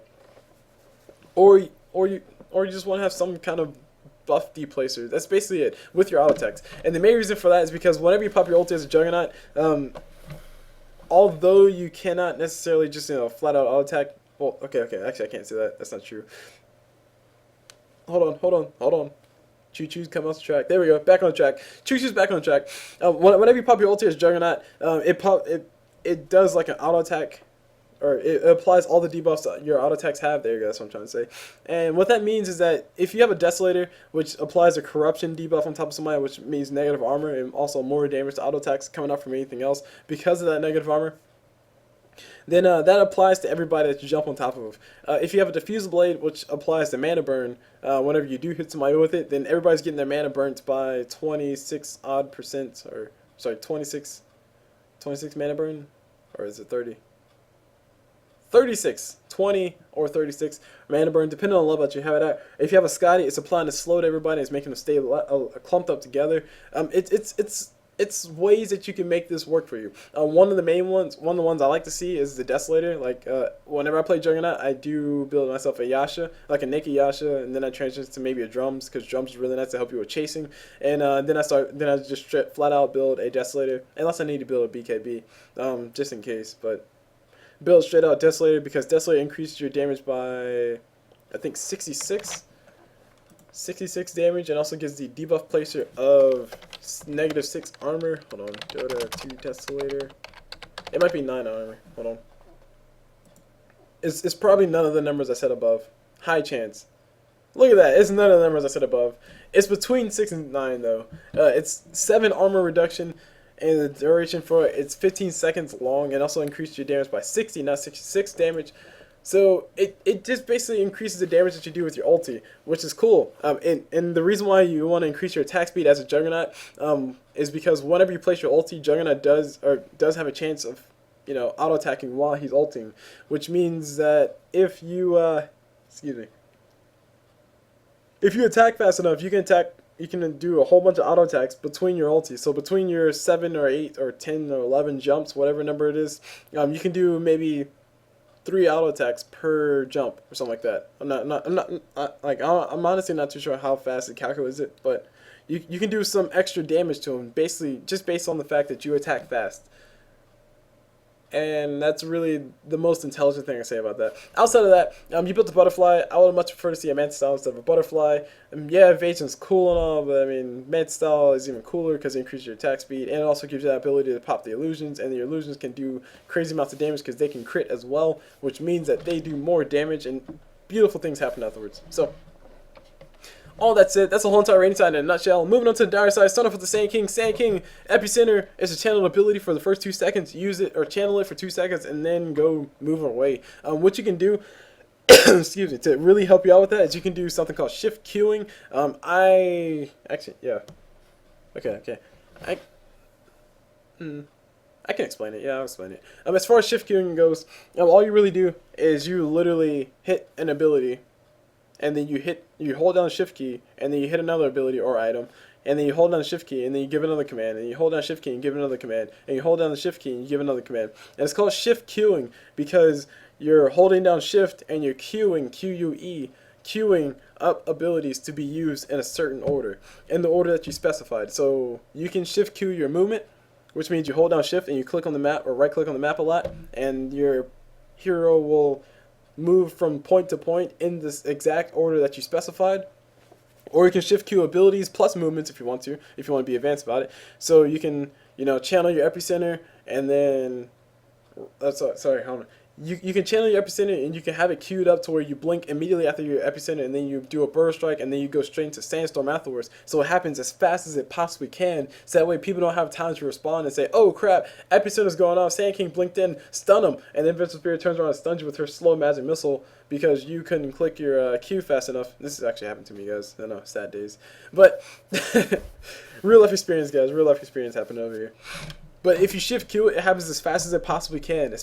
Literally as fast as the engine can process it. As fast as your abilities cast. Like as soon as your ability stops casting, it casts the next ability. And then it casts the next ability. And then it casts the next command. And then it casts the next command that you give it. Of course, you have to actually give the commands initially. So you have to hold down shift, hit a button, and while still holding down shift, hit another button. So what you can do with Sand King, say your blink dagger's on the hotkey number 2 for the items, hold down shift, hit R, channel your epicenter, and then while you're still holding down shift, hit 2, click somewhere to blink to, hold down shift, hit Q, and then click the direction you want to burrow strike in, hold down Q, and then hit W, and then let go, and just watch the carnage as Sand King channels his epicenter, blinks in, burrow strikes immediately, and then and then immediately after the burrow strike goes into sandstorm and kills everybody.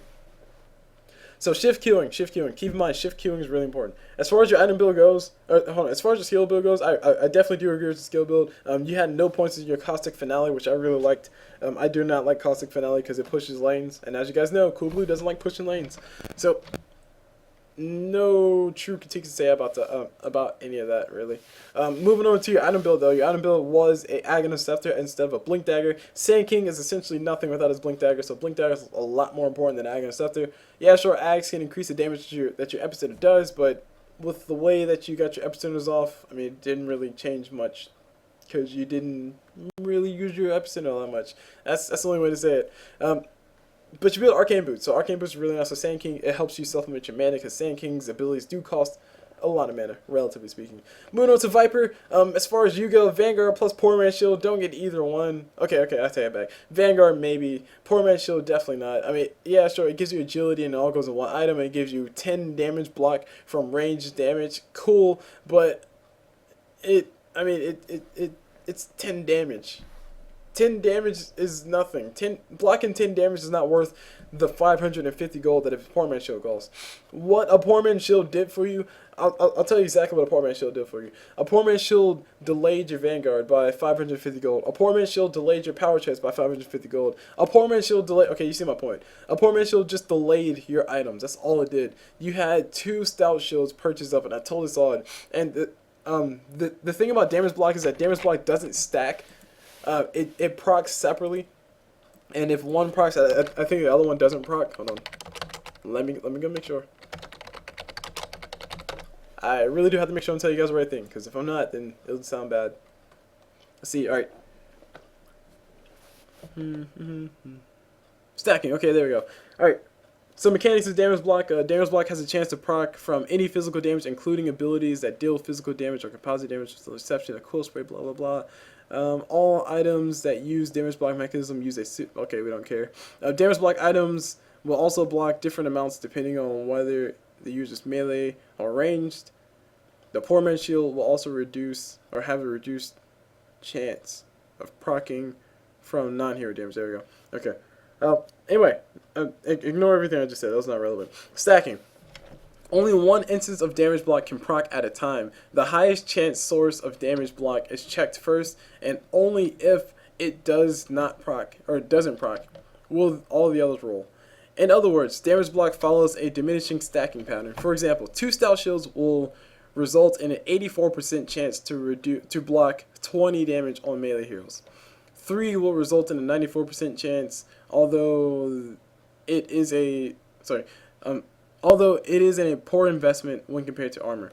Anyway, my point being, you had a vanguard and you had a poor man's shield, and you're thinking, oh yeah, I can block. Was at 10 plus 20 damage. Wow, that's actually really bad. 10 plus 20 damage, so I can block 30 whole entire damage whenever somebody out attacks me.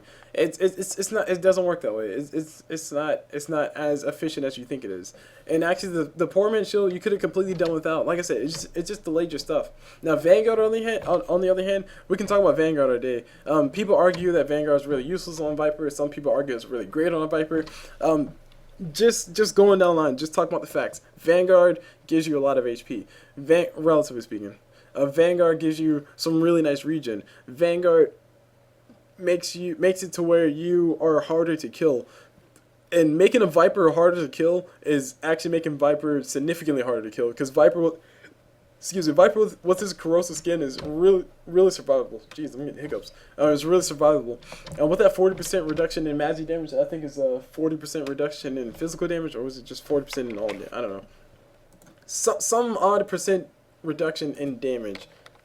Dota 2, Viper. Some odd percentage of block coming out from that. What's it called? Corrosive skin. There you go. 25% magic resistance and increase. Yeah, okay. It just basically increases magic resistance by 25%, which is fine. It doesn't do anything for HP. Oops, excuse me. Doesn't do anything for armor.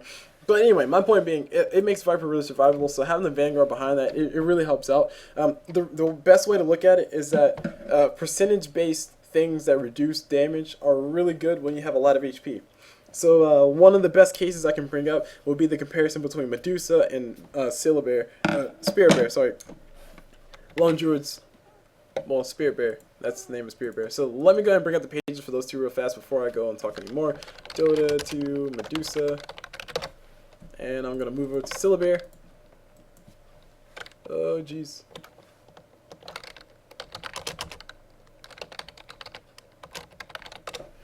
Dota 2 Spirit Bear. Oh man, I probably should break this video up in like 2 different videos, so that way you guys don't sit through 20 hours of me just talking about Dota stuff. I really should consider that. Alright, so Spirit Bear's HP at level 1, whenever he's casted or whenever he's available, is 1,400 HP. So let's go ahead and bring up the calculator. And let's keep that number in mind. Moving on to Medusa. Hero Medusa. Medusa has the lowest base HP in the game, if I'm not mistaken, and I do not want to see that page. That's not the page I want to see. I want to see the wiki page, not the Valve page. The wiki page.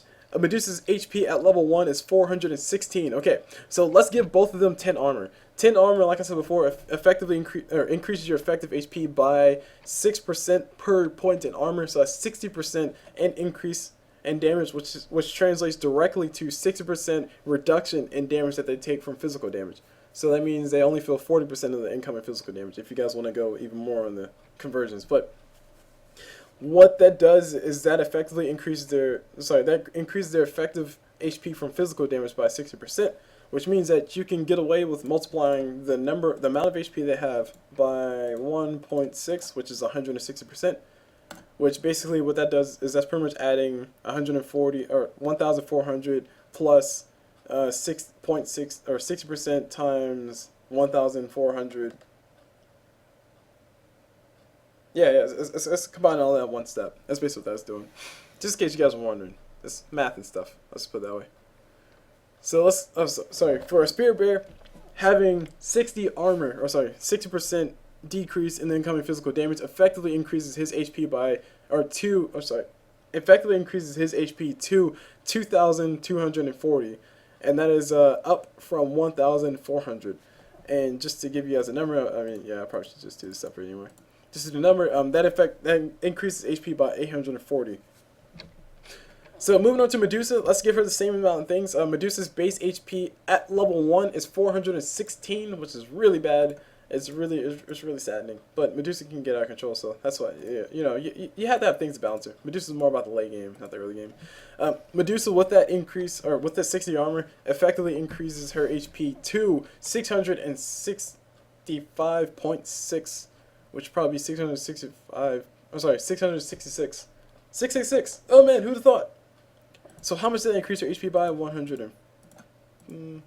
250.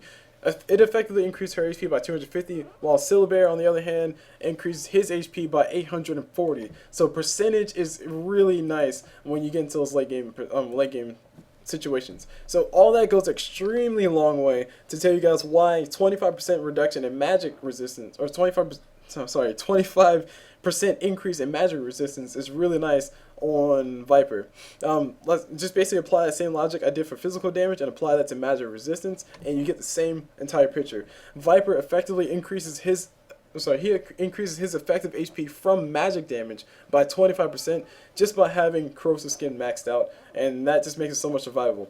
And as you guys saw that between the different HP pools of Spirit Bear and Medusa, Medusa had a very low HP pool and she got her HP increased by 250. Spirit Bear had a very high HP pool and he got his HP increased by 840 or something like that. And that was based on the same percentages.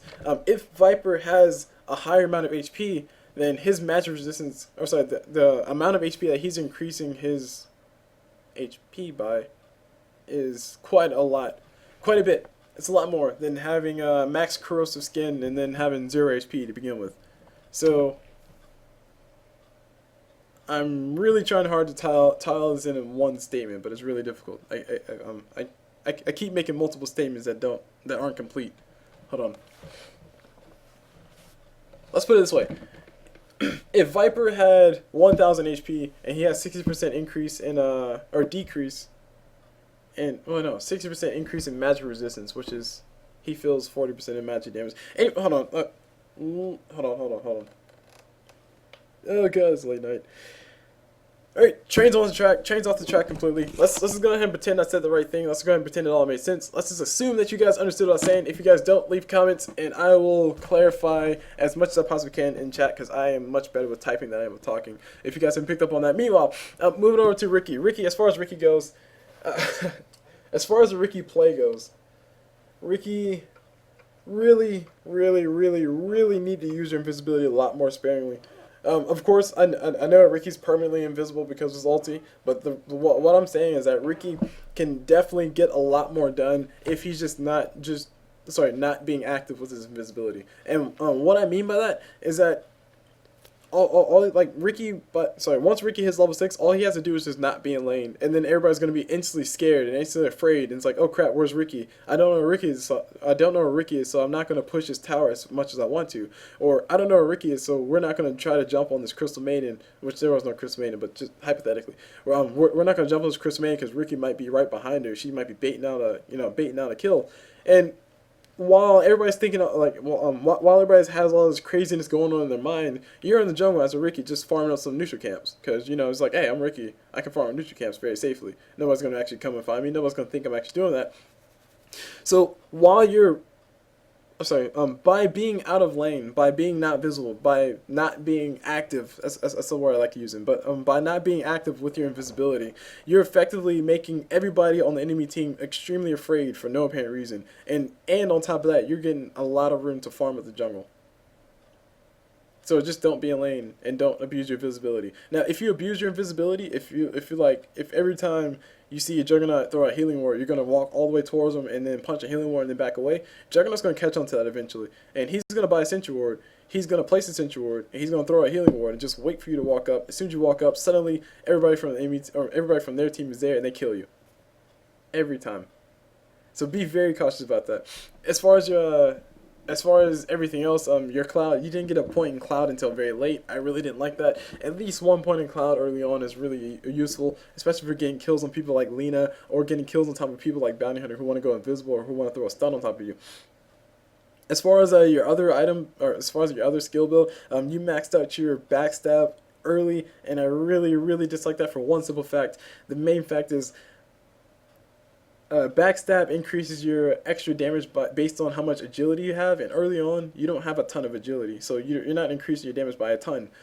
Instead of having so many points inside of backstab, I would have preferred to see more points inside of Cloud and more points inside of Blink, mainly because what that would do for you is that will basically make your increase your killing potential, increase your outright killing potential, because I think, yeah, every point you put in Blink increases the damage that Blink actually does whenever you just blink to somebody, blink to an enemy, that is. So that can do a lot more for you early game, and then late game max out your backstab so you can have a nice little increase in damage just based off of how much agility you're building. Because you have a diffuse blade, you have preferably, likely you will see maybe Yasha on top of Riki. Riki, I think I see Riki commonly build a Sanji Yasha as well. Man style Riki, I don't know if I've heard of that one. Or sorry, I take it back. I don't know how common that is. That's what I meant to say. I have heard of it, of course. Who hasn't heard of it? Anywho, yes, less points in backstab, less points in backstab early on, more points in Cloud early on, and you'll probably do even better than what you were doing early on. Because early game you were just dominating everybody because nobody built detection. Bounty Hunter got a gem and he still died, and I still think that was one of the stupidest things in the world. Bounty Hunter got a gem. I was like, oh my god, Bounty Hunter, you have track. Why you need gem? Anywho. So early game you lucked out, late game you kind of paid for it because, well, Bounty Hunter had a gem and you literally just walked onto the team, and then they all just say, hey Riki, let's go kill him, and that's pretty much going to happen every single time in a game with people who are used to playing against people who have invisibility. They're going to do that every single time from the early game on. As soon as you hit level 6, they're going to buy Sentry Wards, they're going to buy Dust of Appearances, they're going to buy gems, and they're going to kill you every single time, especially if you're out of position as the way you were. So that's why you got to be very cautious about how you use invisibility. You got to be extremely cautious about how you use your invisibility. I understand that it worked out for you the way like early game, like I said, you were doing a lot, you got a lot of kills. Most of your kills were probably in the early game, early to mid game. But getting into that habit of just abusing invisibility, that's going to make you, that's going to make so many bad days for you later on down the road. So definitely try to get out of that habit as soon as you possibly can. Anyway, as far as your item build goes, you build an Orchid Malevolence late game. I can't really complain too much about it because I was like, the game was already over. You built Orchids and you tried to go for kill and it didn't work out. But the Vladimir's Offering, I really don't like the Vladimir's Offering. I don't understand why a lot of Rikis like going for Vladimir's Offering, but I mean, they like going for it. Me personally, I think it just gives away your invisibility. It blows your cover. If people are paying close enough attention to the creeps around them, if they see that creeps are getting lifesteal from the middle of nowhere, they're saying, oh, Riki's here, because he has a Vladimir's Offering. So I need to place a sentry and I can kill him, or I need to run away, and that means you're not getting a kill. So Yeah, Vladimir's offering, that's one thing I would be word and moan about. Orc and Malevolence, like I said, you got the late game, so I can't complain too much about it. But everything else is pretty much standard. Diffuse Blade standard. Power Tread standard. Moving on to Drow Ranger. Oh, man. Things to talk about Drow Ranger. Okay. Well, Drow Ranger's a very simple hero to play, like Bloodseeker was, or sorry, like Juggernaut did say. She's a very simple hero to play. All you do is just pretty much walk up to somebody, right click, and they die. That's pretty much how Drow Rangers played out. But as far as your item build goes, you build decently. I'll say that much. I mean, as far as critiques, I would prefer to see a Manta style instead of seeing a Sanjiasha. I would definitely prefer to see not a double Wraithband build, but you built a double Wraithband build anyway. You built Chrysalis first, which I thought was questionable. Chrysalis first, yeah, it increases your damage, but you as a Drow Ranger have a lot of damage to begin with, so just go ahead and start building your Manta style. Go ahead and skip that Chrysalis for now, and then build yourself a Yasha instead, and then you can transition to a Manta style, and then afterwards get yourself a Chrysalis so you can do even more damage, as opposed to trying to do a whole crap ton of damage early on, which you're not going to do, because 2.5, was it 2.5? No, 2.4. Okay, 2.4, assuming you built Daedalus before you built any other big damage on him. 2.4 crit chance, or sorry, 2.4 times your damage at, like, let's say the 20-minute mark. Let's say hypothetically you got a Daedalus at the 20-minute mark, 25-minute mark. 2.5 times your damage as a Drow Ranger at that point. I mean, yeah, sure, it'll still be a lot. Like, maybe you'll be critting for about 500, but it's not as much as you just normally hurting somebody or punching somebody in the face and you actually hitting them for 300. So instead of getting that crit item that makes you crit at 300, or sorry, 500, you can just get some damage items that make you actually do damage to 300 at base damage, and then build yourself crit on top of that, so you crit for like 900 or something like that. Anywho, enough of my rambling on that. Moving on to the last person, that is the Night Stalker. In the interest of time, which I know it's way I'm way too far gone to be in the interest of time. In the interest of time, I will say 3 simple things. 1, if you're going to get Hunter in the night, take advantage of the nighttime. And to elaborate on that, I will say that you weren't really active as far as ganking when the nighttime did come around, and that's pretty much the main point I'm trying to get at. Second point, use your crippling fear to make people miss things. Actually, no, hold on, that's the wrong one. Use your void. Yeah, use your void. That's what I'm going to say. Use your void. I think it's just called void.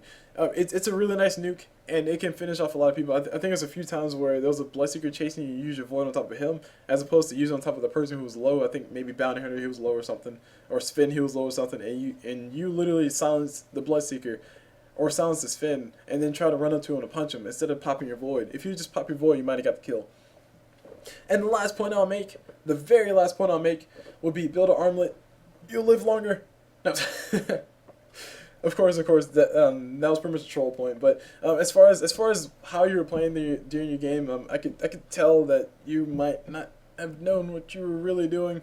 You built the I think you're the one who built the magic wand first. Completely built the magic wand first, and that is a huge waste of your gold early game. Mainly because magic wand costs 503 gold, which is not a whole lot. In the scope of the game, is not a whole lot. Relative to other items, is not a whole lot. But relative to your starting gold.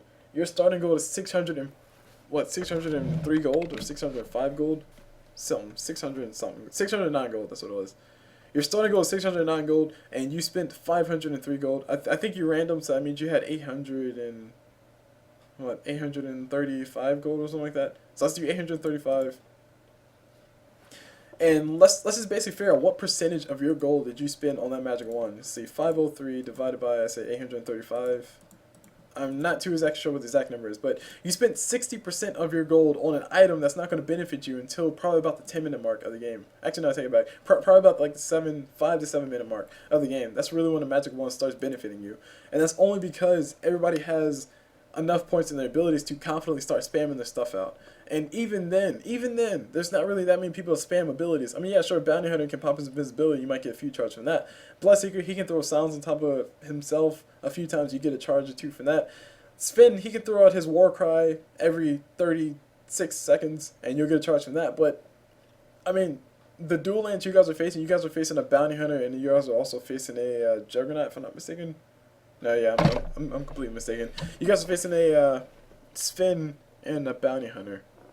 I think that's what you guys are facing. So you guys were pretty much not really, or sorry, you really weren't able to get that many magic wand charges from a Sven or a bounty hunter. Yeah, bounty hunter you might be able to get a few wand charges because he goes invisible, but by the time he comes out of invisibility, he's probably going to be trying to attacking you. And once he attacks you with his level 1 invisibility or level 1 shadow walk, actually, where is it? Dota 2 shadow. Dota 2 bounty hunter. Let's go look this up.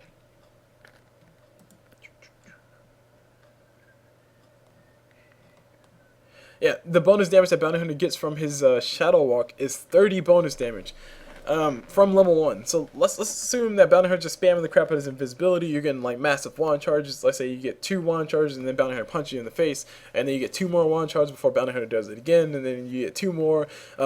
For every magic wand charge you get, it heals you both mana, and it heals your mana and HP for both 15 total.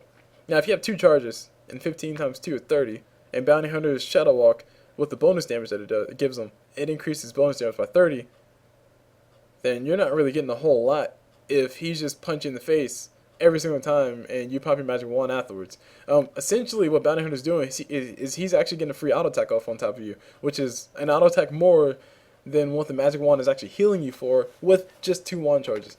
And that's only if Bounty Hunter decides to Shadow Walk twice, or if Sven pops Warcry and then Bounty Hunter pops Shadow Walk. But probably if Sven pops Warcry and then Bounty Hunter pops a Shadow Walk, they're probably coming to kill you anyway. So that means they're going to keep punching in the face, and your magic wand's going to be on cooldown, and Sven's going to throw a stun, Bounty Hunter's going to throw a shuriken toss, and then you're just going to die. And then, when you're dead, your magic wand comes off cooldown, and you have 3 charges now. But you're still dead. So my point being, magic wand early on, that is 60% of your gold. It's not really going to benefit you until like towards the mid game, where everybody does have, or where everybody feels a little bit more confident about spamming the spells. But in this specific matchup, it wasn't really that many people to collect wand charges from. Juggernaut maybe with a spin or a healing ward throw out, but not really. Bounty Hunter with a Juggernaut, or with the shuriken toss, but not really. Bloodseeker with a silence, yeah, that's highly likely. Bloodseeker spamming his silence, but his silence will do more damage than your magic wand will heal you for, because I think it ticks for 20 damage per second that it's on top of you, and it lasts for 6 seconds at level 1. So that's a lot of damage that's getting done back to you, and you're only healing 15 times 1, so that's 15 HP per 1 charge, of course. But of course, I'm assuming that Bloodseeker pops his rage on top of you, and you pop your wand afterwards, or immediately afterwards, so you can get that 15 heal. So it's not really going to change much. As far as Lina goes, I mean, yeah, sure, you can get a few wand charges from her, but her abilities do more damage than just 30. Or sorry, 15, I hope you know that. Her stun does, oh man, let's see. Do I have it brought up? Darn it, I took it away.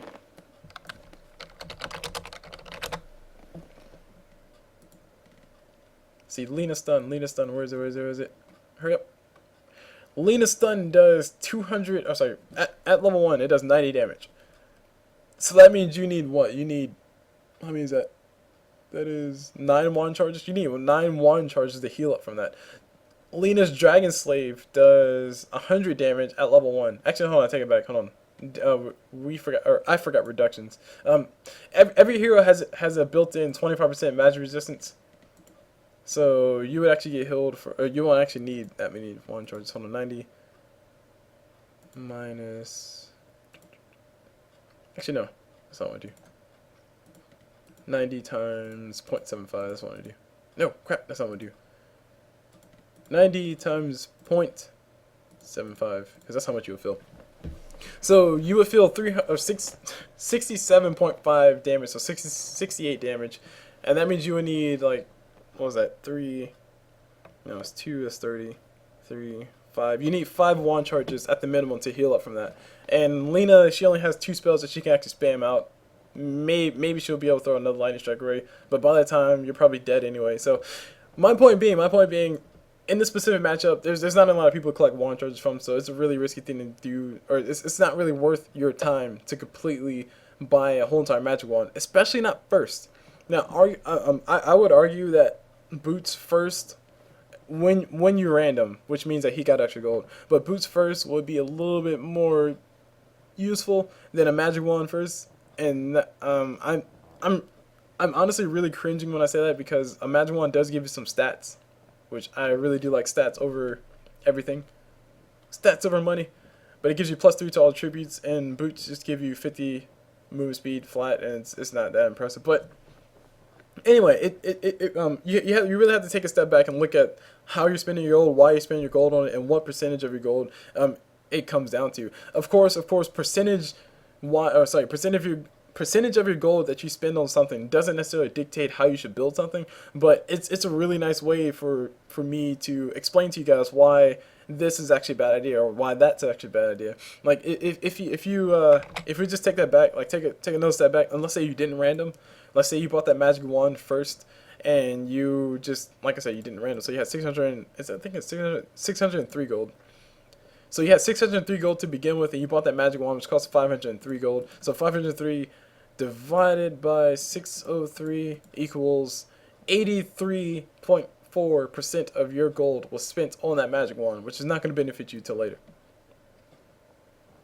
And the thing that makes it worse, the thing that makes it really bad, is the fact that a magic stick does the same exact thing that a magic wand does, except for a magic wand gives you 3 stats, but a magic stick costs 200 gold, and it can only gain up to 10 charges. It can only gain up to 10 charges versus the 15 charges that a magic wand can gain. So if we do the percentages for that one, let's go and do the percentage for that, since you want percentages. That's right, guys, you come to Cool Blue Dota for math. Woohoo! 200 divided by 603 equals 33% of your gold, as opposed to 84.5% of your gold, if I'm not mistaken. So anyway, think about your build, think about your item build, take a long, hard look at what you decide to go for first, because it's really important. This is where all the theory crafting comes in, and I'm a huge fan of theory crafting. I'm bad at it, but I like doing it anyway. And at least I can give you a few pointers here and there, or give you guys how long is this video? Give you guys a almost 3-hour video, 2 hours and 30-minute video of me talking about theory crafting. Anyway, so my name's Cool Blue. I'm really just gonna cut it there. I need to go to bed because I am sleepy, and it's only 12:41. I mean 2 o'clock, or sometime after 2 p.m. on that day that I posted this video. Hope you guys enjoyed the video. I hope you guys enjoyed the cast. I hope something I said was insightful, or made you think of. Made sense and made you think about Dota a little bit more in depth than you did initially. Hopefully it helped out the players who were in this game. Hopefully somebody actually watched the whole entire thing, because it did last 2 hours and 30 minutes. I'm pretty sure me personally, I'm not going to go back and listen to what I said. Unless I have to, of course, but 2 hours and 30 minutes, that's a long time. I honestly can't believe that my talk at the end lasted, what was it, 3 times? No, 2 times. 2 times longer than the actual cast lasted. That's ridiculous. That's quite ridiculous. Anyway, my name is Cool Blue. Watch you guys this cast. Hope you guys enjoy the cast. I'll see you guys whenever.